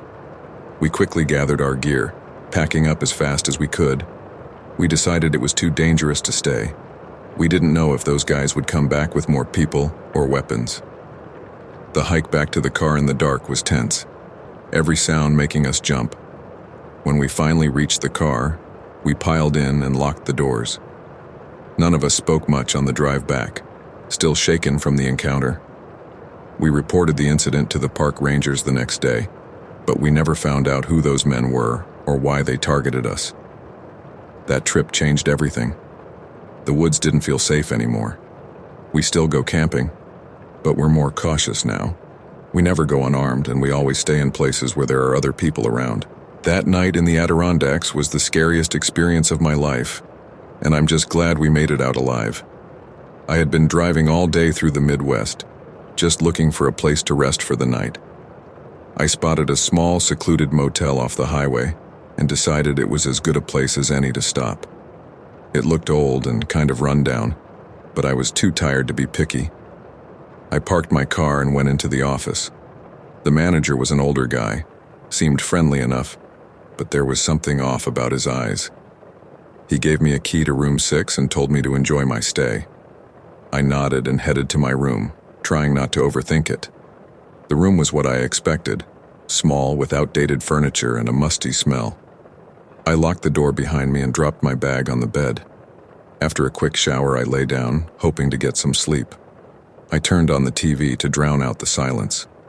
The local news was on, and they were talking about a serial killer in the area, targeting motel guests. My heart skipped a beat. They said the killer had struck at a few motels nearby, and the police were advising travelers to be cautious. I turned off the TV and tried to shake off the unease. It was probably just my imagination running wild. I locked the door and checked the windows, making sure everything was secure. Then, I lay back down, telling myself I'd be fine. As night fell, I started hearing strange noises outside. At first, it was just rustling like the wind in the trees, but then I heard footsteps slow and deliberate. My pulse quickened. I got up and looked out the window, but it was too dark to see anything clearly. I tried to calm myself down. It could be another guest or maybe the manager making his rounds. But the footsteps didn't go away. They seemed to be getting closer. I backed away from the window and grabbed my phone, ready to call for help if I needed to. The footsteps stopped right outside my door. I held my breath, listening intently. Then there was a soft knock. My heart was pounding so hard I thought it might burst out of my chest. I didn't move, hoping whoever it was would go away. But the knocking continued, more insistent this time. I had to do something. I quietly moved to the door and looked through the peephole. There was no one there. I frowned, confused. Maybe it was just a prank. I turned to go back to bed, but then I heard the doorknob rattle. Someone was trying to get in. Panic surged through me. I grabbed a chair and wedged it under the doorknob, hoping it would hold. The rattling stopped, and everything went silent again. I sat on the edge of the bed, clutching my phone. I didn't know what to do. I thought about calling the police, but what would I say? I didn't even see who it was. I decided to wait it out and see if the noises stopped. Minutes felt like hours. I heard more footsteps, moving away from my door and down the hall. I exhaled slowly, trying to steady my nerves. Maybe whoever it was had given up and left. Just as I was starting to relax, there was a loud bang on my window. I jumped, nearly dropping my phone. I crept to the window and peered out. In the darkness, I could just make out a shadowy figure standing there watching me. Fear gripped me. I knew I couldn't stay here. I grabbed my bag and quietly opened the door, peeking out into the hallway. It was empty. I slipped out and made my way to the parking lot, sticking to the shadows. I reached my car and fumbled with the keys, my hands shaking. I finally got the door open and jumped in, locking the doors behind me. I started the engine and sped out of the parking lot, not daring to look back. I drove until I found another motel, this one a bit more populated. I checked in and locked myself in the room, double-checking all the locks and windows. It was only then that I allowed myself to breathe. I never did find out who was outside my room that night or if it was really the serial killer the news had talked about. But I knew one thing for sure. I wouldn't be staying in any secluded motels again. I was driving through the Midwest on my way to visit family. It was a long drive and I needed a break, so I pulled into a rest area. It was one of those desolate places. Just a couple of picnic tables and a bathroom surrounded by flat, empty land. There were only a few other cars around, most of them parked far from each other. I got out, stretched my legs, and decided to use the restroom. As I walked back to my car, I noticed something odd. There was a truck parked off to the side, away from the other vehicles. The back of the truck was slightly open, and I thought I heard a faint noise coming from inside. It sounded like someone crying. I walked a little closer, trying not to be too obvious. The crying got louder and I could make out words. It was a woman's voice begging for help. My heart started pounding. I knew something was very wrong. I looked around, but there was no one else in sight. I had to make a decision quickly. I couldn't just leave her there. I took a deep breath and approached the truck. As I got closer, I could see through the gap in the back. There was a woman inside, tied up and gagged. She looked terrified. I tried to open the door quietly, but it creaked loudly. The woman's eyes widened, and she started shaking her head, trying to warn me. Before I could react, I heard footsteps behind me. I turned around and saw 3 men walking towards me. They didn't look friendly. "What do you think you're doing?" one of them asked, his voice low and threatening. He was tall and muscular, with a scar running down his face. I tried to stay calm. I heard someone crying. I was just checking if everything was okay. The man with the scar stepped closer, his eyes narrowing. "Everything's fine. Mind your own business." I knew I had to get out of there, but I couldn't just leave the woman. I took a step back, trying to think of a plan. The men must have sensed my hesitation because they closed in on me, cutting off my escape route. "Look, I don't want any trouble," I said, raising my hands. "Just let the woman go and I'll leave." The man with the scar laughed, a harsh, unpleasant sound. "It's too late for that." Before I could react, he lunged at me, grabbing my arm. I tried to pull away, but he was too strong. The other 2 men grabbed me, pinning my arms behind my back. I struggled, but it was no use. They dragged me to the truck and threw me inside with the woman. She was crying harder now, her eyes full of fear. The men shut the door, plunging us into darkness. I could hear them talking outside, their voices muffled. I turned to the woman, trying to untie her gag. "We're going to get out of here," I whispered, but I wasn't sure how. My mind was racing, trying to come up with a plan. The knots were tight, but I managed to loosen them enough to pull the gag off. "Thank you," she whispered, her voice trembling. "They're dangerous. We have to get out of here." I nodded, my heart pounding. I could hear the men outside, arguing about what to do with us. I knew we didn't have much time. I felt around in the darkness, looking for anything that could help us escape. My fingers brushed against a metal tool, maybe a tire iron. I grabbed it, hoping it would be enough. The door suddenly swung open and the light blinded me for a moment. One of the men climbed in, his face twisted in anger. "Time to shut you up," he growled, reaching for the woman. I swung the tire iron with all my strength, hitting him in the side of the head.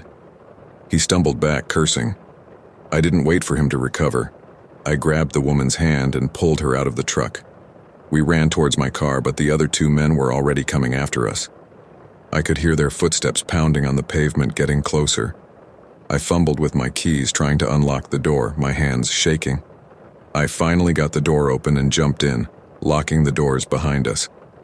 I started the engine and sped out of the rest area. My mind a blur as I drove, trying to put as much distance between us and them as possible. The woman was sobbing beside me, her hands shaking. "Thank you," she kept saying. "Thank you." We drove for what felt like hours, not daring to slow down. Eventually, we reached a small town and pulled into a gas station. I called the police and told them everything. They sent officers to the rest area, but by the time they got there, the men were gone. The woman told me her name was Emily. She had been kidnapped a few days earlier and didn't know where they were taking her. The police took our statements and promised to do everything they could to find the men. It was a long, terrifying night, but we were safe. I still have nightmares about what could have happened, but I'm grateful I stopped at that rest area. If I hadn't, Emily might still be out there, trapped in that truck. My name is Molly, and I thought it would be a great idea to take a trip to Greece alone. My life was getting boring and I had some money saved. Plus, it was something I had always wanted to do, and I finally had the chance. The first few days were perfect. I explored Athens, visited the Acropolis, and enjoyed the local food. It was everything I hoped for and more.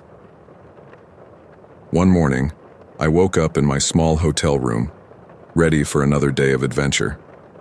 But when I looked around, I noticed something was off. My bag, which I had left on the chair, was gone. I checked the room thoroughly, thinking maybe I had misplaced it, but it was nowhere to be found. Panic set in. My passport, wallet, phone, everything was in that bag. I had no way to prove who I was or contact anyone for help. I went to the hotel reception, trying to stay calm. The receptionist looked concerned and called the local police for me. The police arrived and took my statement. They seemed sympathetic, but not very hopeful. They told me that thefts like this were common in tourist areas. They advised me to go to the embassy to get a temporary passport. I thanked them and tried to stay positive, even though I felt completely lost. I walked to the American embassy, my heart racing. When I got there, I explained my situation to the staff. They asked for some details and filled out some forms. They said it would take a few days to process everything. I nodded, trying to hold back my frustration and fear. Without any money or identification, I had to rely on the embassy's resources. They gave me some cash and helped me find a new place to stay. It was a small hostel not far from the embassy. I felt grateful, but also vulnerable. Over the next few days, I stayed mostly in the hostel, too scared to venture far. I couldn't shake the feeling that someone was watching me. Every noise made me jump. Every shadow seemed threatening. I kept checking in with the embassy, hoping for some good news. One night, as I was trying to sleep, I heard footsteps outside my room. My heart pounded in my chest. I held my breath, listening.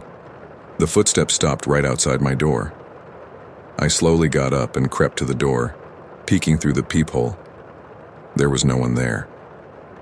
The next day, I decided to take a walk to clear my head. I needed to get out of the hostel, even just for a little while. As I walked through the streets, I felt a strange sensation, like I was being followed. I glanced over my shoulder, but no one seemed suspicious. I turned into a small cafe, hoping to find some comfort in a cup of coffee. As I sat there, I noticed a man at a nearby table staring at me. He looked away when I met his gaze, but I couldn't shake the feeling that he was watching me. I quickly finished my coffee and left. On my way back to the hostel, I felt the same unease. I walked faster, constantly looking around. When I got back, I locked the door and tried to calm down, but the feeling of being watched wouldn't go away. The next morning, I went to the embassy again. They told me my temporary passport was ready. Relief washed over me. I could finally go home. They arranged for a taxi to take me to the airport. As I packed my things, I couldn't wait to leave Greece and this nightmare behind. At the airport, I kept looking over my shoulder, afraid that someone might try to stop me, but everything went smoothly.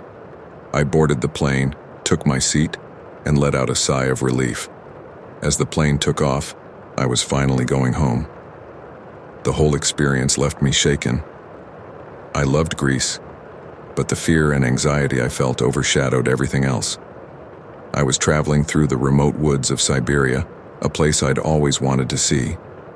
The untouched wilderness had a sort of haunting beauty to it, and the isolation was a strange mix of peaceful and unnerving. My trip was supposed to be an adventure, something to break the monotony of everyday life. I was alone, which added to the thrill. The weather was cold as expected. Snow blanketed the ground, and the trees stood tall and silent. It was easy to get lost in thought while walking through those woods, and that's probably why I didn't notice them at first. When I did, it was too late. I stumbled upon a clearing, and there they were. 3 men, rough-looking, dirty, and clearly not supposed to be there. I froze, realizing my mistake. They saw me immediately. One of them shouted something in Russian, and before I could react, they were on me. They grabbed me, their hands rough and unforgiving. I struggled, but it was no use. They were too strong. They dragged me to their camp, a makeshift setup hidden deep in the forest. There was a fire burning, and around it were more men, all looking as rough as the ones who had captured me. I recognized the look in their eyes, desperation and danger. I had heard stories about escaped convicts in Siberia, but I never thought I would encounter them. Now I was their prisoner. They tied my hands and pushed me to the ground near the fire. One of them, who seemed to be the leader, started talking to me in broken English. He demanded to know who I was and what I was doing there. I tried to explain that I was just a traveler, but he didn't seem to care. He laughed, a harsh, cruel sound, and said something to the others. They all laughed too. I realized then that my survival depended on keeping calm and finding a way out. I watched them carefully, noting how they interacted and who seemed to be in charge. The leader was the one to focus on. He was the key to my escape. They kept me tied up, giving me just enough food and water to keep me alive. Days passed in a blur of fear and planning. I pretended to be more helpless than I was, hoping they would underestimate me. They mostly ignored me, which gave me time to observe. I noticed that the leader kept the key to my restraints on a cord around his neck. I would have to get that key. One night, after they had drunk themselves into a stupor, I saw my chance. The leader was passed out near the fire, the key just within reach. I quietly shuffled over to him, my heart pounding in my chest. I managed to grab the key without waking him and quickly freed myself. I knew I had to act fast. I took a knife from one of the sleeping men and slipped into the darkness of the forest. The cold air hit me like a wall, but I didn't stop. I ran as fast as I could, the snow crunching under my feet. The forest was disorienting in the dark, but I couldn't stop. I had to put as much distance between them and me as possible. I stumbled and fell several times, but I got back up, driven by the fear of what would happen if they caught me. I don't know how long I ran, but eventually, I saw lights in the distance. It was a small village, barely more than a few houses and a store. I made my way there, exhausted and freezing. I banged on the first door I came to, desperate for help. An old woman answered, her eyes widening in shock at the sight of me. I tried to explain what had happened, but I was so cold and tired that the words wouldn't come out right. She called for help, and soon I was surrounded by villagers. They took me in, giving me food and warmth. I learned later that the convicts had been caught not long after I escaped. The villagers had alerted the authorities, and they were captured without much resistance. The leader was the last to be found, hiding in a nearby cave. They told me I was lucky to be alive. I stayed in the village for a few days, recovering from my ordeal. The villagers were kind, and they helped me get back to civilization. I never thought I would be so grateful for simple things like a warm bed and a hot meal. The experience left me shaken, but it also made me appreciate life in a way I never had before. I learned the hard way how fragile our existence can be and how quickly things can change.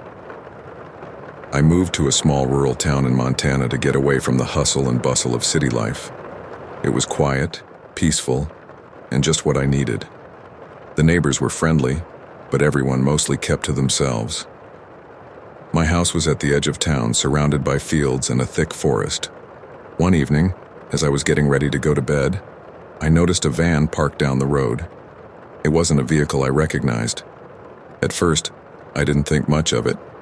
Maybe it was just someone visiting a neighbor. But the next morning, the van was still there. It made me a bit uneasy, but I went about my day. Over the next few days, I started seeing the van more often. It would be parked in different spots, but always within view of my house. Sometimes I thought I could see someone sitting inside, but the windows were tinted, making it hard to tell. I tried to brush it off, telling myself I was just being paranoid. One night, I was sitting in my living room when I noticed the van again. This time, it was parked closer. My heart started to race. I decided to take a walk outside, hoping to get a better look without seeming suspicious. As I approached, the van's engine started, and it drove away slowly. I didn't get a good look at the driver. That night, I couldn't sleep. Every little noise made me jump. I kept looking out the window, expecting to see the van again. Around midnight, I finally drifted off, but my sleep was restless. I kept having dreams of being watched. The next morning, I called the local sheriff's office. They took down my information but didn't seem too concerned. Probably just someone passing through, they said. But I knew something was off. I could feel it in my gut. That evening, as the sun was setting, I saw the van again. This time it was parked right across the street. I felt a chill run down my spine. I decided to confront whoever was inside. I grabbed a flashlight and a baseball bat and walked towards the van. As I got closer, the driver's side door opened, and a man stepped out. He was tall and had a scruffy beard. "Can I help you?" I asked, trying to keep my voice steady. The man just stared at me for a moment before getting back into the van and driving off. I felt a mixture of relief and dread. Who was he? What did he want? That night, I made sure all my doors and windows were locked. I even pushed a heavy dresser in front of the front door, just in case. Around 2 a.m., I was woken up by a loud noise. It sounded like someone trying to force open a window. My heart pounded in my chest as I grabbed a baseball bat and crept towards the noise. I peered through the curtains and saw the van parked in my driveway. 2 men were outside, one of them trying to pry open a window. I felt a surge of panic. I ran to my bedroom and grabbed my phone, dialing 911. My hands shaking so badly I could barely press the buttons. 911, what's your emergency? There are men trying to break into my house, I whispered, trying to keep my voice low. The operator assured me that officers were on their way, but I knew it would take time for them to get there. I could hear the men outside talking, their voices low and menacing. I decided to make a run for it. I slipped out the back door and into the woods, hoping they wouldn't notice me. I ran as fast as I could, my heart pounding, the branches scratching my face and hands. I didn't stop until I reached a neighbor's house, pounding on their door, begging for help. The police arrived a few minutes later and searched the area, but the men were gone. They took my statement and promised to keep an eye on the neighborhood. I stayed with my neighbor that night, too scared to go back to my house. The next day, I packed up and left. I couldn't stay there anymore. The sense of safety and peace I had felt was shattered. I moved to a different town, hoping to start fresh. The experience left me shaken, but it also taught me to trust my instincts. If something feels off, it probably is. Crouched behind a tree, my breath came in short gasps. From my hiding spot, I could see the men moving around the house, trying to break down the front door. My heart pounded so loudly, I was sure they could hear it. Finally, I heard the sound of sirens in the distance. The men must have heard them too, because they quickly ran back to the van and sped off. I stayed hidden until the police arrived. When I finally came out, I was shaking. The officers took my statement and promised to patrol the area more frequently. They found signs of forced entry, but thankfully nothing was stolen. The van was nowhere to be seen. For the next few days, I couldn't relax. Every little noise set me on edge. But the van didn't return. I installed a security system and even got a dog for added protection. It took a while, but I eventually started to feel safe again. I never found out who those men were or why they were watching me. I was living in Chicago with my baby daughter, Emma. Money was tight, so I turned to Craigslist to find a second-hand stroller. After a bit of searching, I found one that looked perfect and was within my budget. I contacted the seller, a woman named Susan, and we arranged to meet at her apartment. Susan's place was in a rougher part of town, but she seemed friendly enough. She showed me the stroller, which was in great condition. We chatted a bit about our kids, and she even gave me some baby clothes her daughter had outgrown. I paid her, thanked her, and headed home feeling relieved to have found such a good deal. That night, I got a message from Susan asking if I got home safely. It seemed a bit odd, but I replied that I had and thanked her again. Over the next few days, I noticed a car parked across the street from my apartment. It was always there, and I started feeling uneasy. One evening, as I was putting Emma to bed, I heard a noise outside my window. I looked out and saw a man standing by the car, staring up at my apartment. I quickly closed the blinds and called my friend Lisa. She offered to come over and stay with me, but I told her it was probably nothing. The next day I went to the grocery store, and when I came out, I saw the same car parked near mine.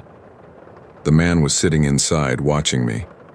My heart raced as I hurried to my car, locked the doors, and drove home as fast as I could. I knew something was very wrong. That night I heard noises outside my window again. I peeked through the blinds and saw two men in my yard. They were trying to break into my car. I grabbed my phone and called the police. They arrived quickly, but the men were gone by the time they got there. The officers took my report and promised to patrol the area more often. The next day, I got a text from an unknown number. It said, "We know where you live. Don't call the cops again." I was terrified. I called Lisa and told her everything. She insisted I come stay with her for a while.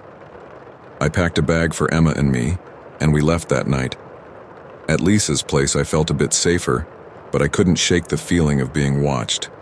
I didn't hear from Susan again, but I kept getting threatening texts from different numbers. I changed my phone number, but somehow they kept finding it. I knew I needed to do something. I went to the police again and told them everything. This time, they took me seriously and assigned a detective to my case. He suggested I stay somewhere else for a while and promised to look into Susan and the men who had been stalking me. Lisa and I decided to go to our parents' cabin in Wisconsin. It was remote and felt like a safe place to hide. We stayed there for a few weeks, trying to get back to some sense of normalcy. The detective called me regularly with updates, but they hadn't found the men yet. One night I woke up to the sound of a car outside the cabin. I looked out and saw the same car that had been parked outside my apartment. Panic set in as I grabbed Emma and woke Lisa. We called the police and hid in the bathroom waiting for help to arrive. The police showed up and caught one of the men trying to break into the cabin. They arrested him, and after questioning him, they found out that Susan was part of a gang that used Craigslist to find new victims. They would lure people in with good deals, then target them for robbery or worse. With the information from the arrested man, the police were able to track down the rest of the gang, including Susan. They were all arrested and charged with multiple crimes.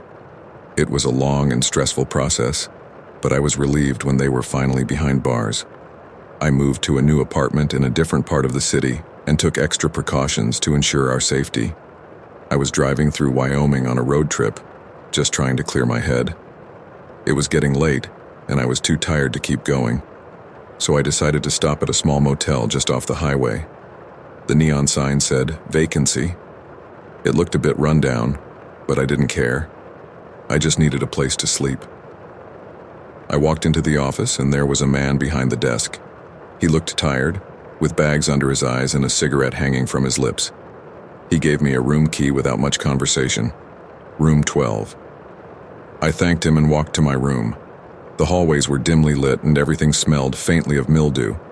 The room was basic: a bed, a small TV, and a bathroom that looked like it hadn't been updated in decades. I threw my bag on the bed and decided to take a quick shower. As the hot water hit my skin, I felt some of the tension from driving all day start to melt away. After my shower, I laid on the bed and flipped through the channels on the TV, trying to find something to watch. I must have dozed off because the next thing I knew, I was woken up by a loud banging on my door. I looked at the clock. It was 2 a.m. My heart started racing. Who would be knocking on my door at this hour? I got up and approached the door cautiously. "Who is it?" I called out. "Police," a voice answered. "Open up." Confused and a little scared, I opened the door a crack. 2 men stood there, flashing their badges. They looked rough, like they had been up all night. "We need to talk to you," one of them said. "Can we come in?" I let them in, my mind racing with what they could want. "Is there a problem, officers?" One of them, a tall guy with a scar on his cheek, looked at me with cold eyes. "We got a report that someone fitting your description was seen near the scene of a crime earlier tonight. We need to ask you a few questions." I was taken aback. "There must be some mistake. I've been here all night. I just checked in a few hours ago." The other cop, shorter and stockier, looked around my room as if he was expecting to find something. "Mind if we take a look around?" he asked, but it didn't sound like a question. I nodded, feeling cornered. They started going through my things, rifling through my bag and checking the bathroom. I stood there, feeling helpless. After a few minutes, they seemed satisfied and turned back to me. "You're not in any trouble," the tall one said, "but we need you to come down to the station and answer a few questions, just to clear things up." I didn't want to go, but what choice did I have? "Okay," I said. "Let me grab my wallet." I reached for my wallet on the nightstand, but as I turned around, I caught a glimpse of the tall cop's face. He had a strange look in his eyes, something that sent a chill down my spine. Before I could react, the shorter one grabbed my arm and twisted it behind my back. The tall one pulled out a pair of handcuffs. "Hey, what are you doing?"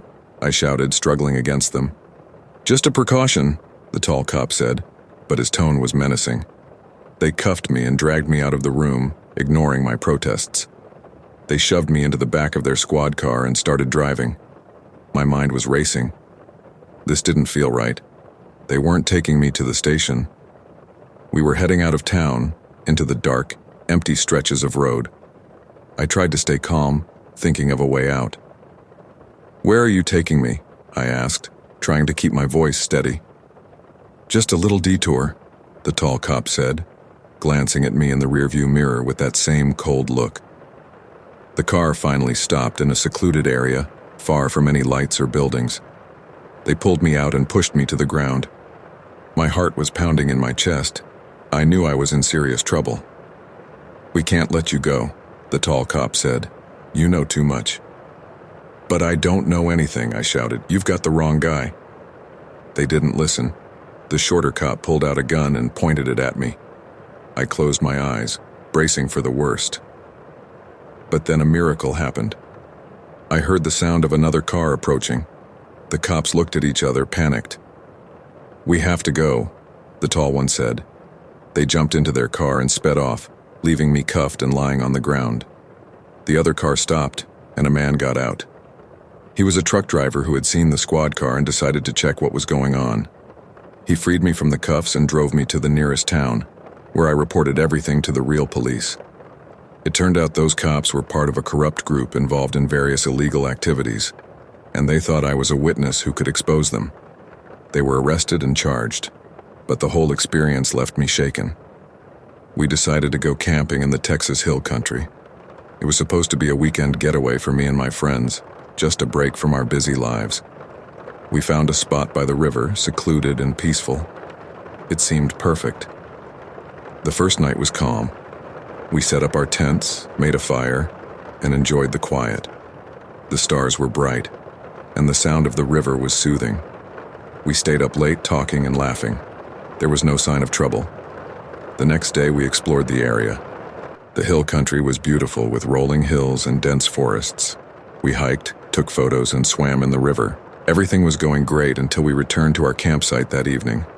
As we approached, we noticed something was off. Our tents were slashed, our food scattered, and our belongings thrown around. At first, we thought it might have been an animal, but then we saw the message spray-painted on a rock near our campsite. Go home.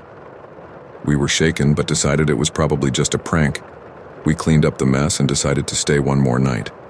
After all, we had traveled a long way, and it didn't seem right to leave because of a few vandals. That night, we built another fire and tried to relax, but the atmosphere had changed. The woods felt different, more threatening. We were on edge, jumping at every sound. Around midnight, we heard voices. At first, it was just a murmur, but it grew louder. There were people out there, just beyond the light of our fire. We couldn't see them, but we knew they were watching us. "Who's there?" I called out, trying to sound braver than I felt. There was no answer, just a low, menacing laugh. My friends and I huddled closer together, fear gripping us. The voices continued, taunting us, making crude jokes about what they were going to do to us. We decided it was time to leave. We packed up as quickly as we could, but it was hard to see in the dark, and we were fumbling with our gear. Just as we were about to leave, one of the men stepped into the light. He was tall with a scruffy beard and a mean look in his eyes. "You folks lost?" he asked, a cruel smile on his face. "We're just leaving," I said, trying to keep my voice steady. "Good idea," he said. "This ain't a place for outsiders." More men appeared, surrounding us. They were all armed, carrying rifles and shotguns. We were trapped. I could feel my heart pounding in my chest, and my friends were silent with fear. "Let's go," I said, trying to keep calm. We started walking, but the men followed us, laughing and making threats. They fired their guns into the air, the sound echoing through the woods. We broke into a run, terror driving us forward. We stumbled through the dark, the men close behind. They seemed to know the area well, while we were tripping over roots and branches. My friend Sarah fell, twisting her ankle. I helped her up, but she could barely walk. "We can't outrun them," she said, tears in her eyes. "We have to try," I said, desperation in my voice. We could hear the men getting closer, their laughter ringing in our ears. We were running out of options. Suddenly we saw a light in the distance, a cabin, or maybe a house. It was our only hope. We made a dash for it, praying that someone inside would help us. As we got closer, we saw that it was indeed a small cabin. I banged on the door, shouting for help. An old man opened the door, looking confused and alarmed. "What the hell's going on?" he asked. "Please help us," I begged. "They're trying to kill us." He looked past us and saw the men approaching. "Get inside," he said, stepping aside to let us in.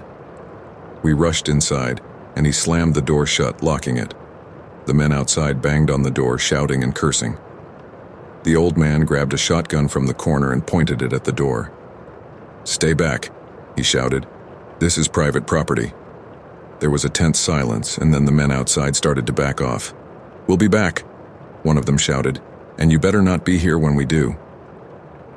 We stayed in the cabin for the rest of the night, too scared to leave. The old man, whose name was Jack, told us we were lucky to have found him. He said the locals didn't like outsiders, especially not ones camping on their land. The next morning, Jack drove us back to town. We thanked him, feeling grateful to be alive. We reported the incident to the local sheriff, but he didn't seem too interested. "Best you don't come back here," he said. "Some folks around here don't take kindly to strangers." We left Texas that day, shaken and scarred by the experience. I don't know what would have happened if we hadn't found Jack's cabin, and I don't want to think about it. I went on a hunting trip with my friends last fall. It was supposed to be a fun weekend in the mountains, just a bunch of us guys enjoying the outdoors. We set up camp near a dense forest and planned to spend the next few days hunting deer. The first day went well. We didn't catch anything, but we enjoyed the hike and the scenery. On the second day, I decided to go off on my own. I wanted to explore a bit and maybe find a good spot where the deer might be hiding. I told my friends I'd be back by evening and set off into the forest. I walked for a couple of hours, enjoying the quiet and the fresh air. But as the sun started to set, I realized I had no idea where I was. I tried to retrace my steps, but nothing looked familiar.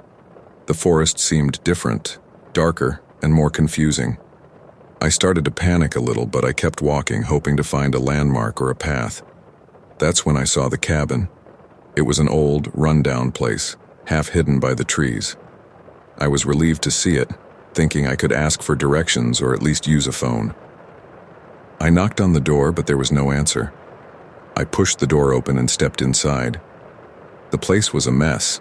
It looked like no one had lived there for years. There was old, broken furniture and dusty shelves. But then I heard a noise from the back of the cabin, like someone moving around. I called out, but no one responded. I walked further in, and that's when I saw him. A man, maybe in his 50s, with wild hair and a scruffy beard. He looked at me with cold, dark eyes. "What are you doing here?" he asked, his voice rough and angry. I tried to explain that I was lost and just needed help finding my way back to my camp, but he didn't seem to care. He stepped closer, and I could see a knife in his hand. "You shouldn't have come here," he said. "People like you don't belong in these woods." Before I could react, he grabbed me and threw me to the ground. He tied my hands behind my back with a rope and dragged me out of the cabin. I struggled, but he was strong and determined. He took me to a small shed behind the cabin and locked me inside. The shed was dark and cold. There was nothing in there but a pile of old blankets and some rusty tools.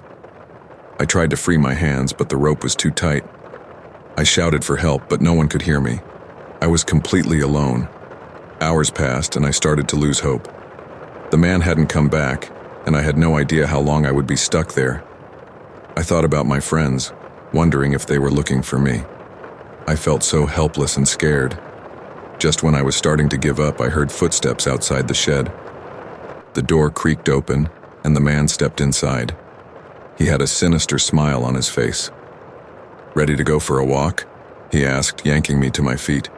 He led me out into the forest, keeping a tight grip on the rope. I didn't know where he was taking me, but I knew it wasn't good. We walked for what felt like miles until we reached a clearing. There was a large hole in the ground, like a shallow grave. "Get in," he ordered, pushing me toward the hole. I knew if I got in, I wouldn't be getting out. I had to do something. I mustered all my strength and kicked him as hard as I could. He stumbled back, giving me a chance to run. I bolted into the forest, the rope still tied around my wrists. I ran as fast as I could, branches scratching my face and tearing my clothes. I could hear him chasing me, shouting and cursing. I didn't look back. I just kept running, hoping to find help or at least a place to hide. Eventually, I saw a light through the trees. I ran towards it and found myself at a road. I flagged down a passing car and the driver stopped to help me. I told him what had happened and he called the police. They found the cabin and the man, but he was long gone. They searched the area, but there was no sign of him. My friends were relieved to see me safe, but the experience haunted me. I couldn't stop thinking about what could have happened if I hadn't managed to escape. I never went hunting again after that. The woods, once a place of peace and adventure, had become a place of nightmares for me. I still have nightmares about that man, his cold eyes and the hole he dug for me. But I'm grateful to be alive and to have made it out of those woods. Alright, so I got to share this wild ride I had as a rideshare driver. It was late, or should I say early, like the crack of dawn kind of early. Anyway, I get this request from some guy who wants to be dropped off in the middle of nowhere. Now, that's not exactly unusual for a rideshare, but something about this dude's vibe had me on edge from the get-go. So I pick him up, and right away I can tell there's something off about him. He's all jittery, constantly looking over his shoulder like he's expecting someone to jump out at any moment. I try to make small talk, to ease the tension, but he's not having it. Just gives me these short, clipped answers like he's got something to hide. We're driving for what feels like forever, and the whole time I'm getting this sinking feeling in my gut like maybe I've stumbled into something I shouldn't have. Eventually, we reach this isolated spot in the middle of nowhere. No houses, no streetlights, just miles of empty road stretching out in every direction. I pull over, and that's when things start to get really freaky. The guy's acting all shady, like he's trying to hide something from me. He keeps glancing around nervously like he's expecting trouble to come out of the shadows any second. I'm starting to regret ever picking this guy up, but I try to stay calm and professional. I ask him if he's sure he wants to be dropped off here, but he just nods, his eyes darting back and forth like he's trying to find an escape route. I let him out of the car, and as soon as he's gone, I peel out of there as fast as my wheels will take me. I don't stop until I'm miles away from that creepy spot, my heart pounding in my chest the whole time. I keep thinking about that guy and what he was up to. Was he involved in some shady business? Did he have enemies out to get him? Or was he just some paranoid nutjob looking for trouble? I never found out the answers to those questions, and to be honest, I'm not sure I want to. All I know is I dodged a bullet that night, and I'm damn grateful to be alive. I never found out the answers to those questions, and to be honest, I'm not sure I want to. All I know is I dodged a bullet that night, and I'm damn grateful to be alive. Dodged a bullet that night, and I'm damn grateful to be alive. I never found out the answers to those questions, and to be honest, I'm not sure I want to. All I know is I dodged a bullet that night, and I'm damn grateful to be alive.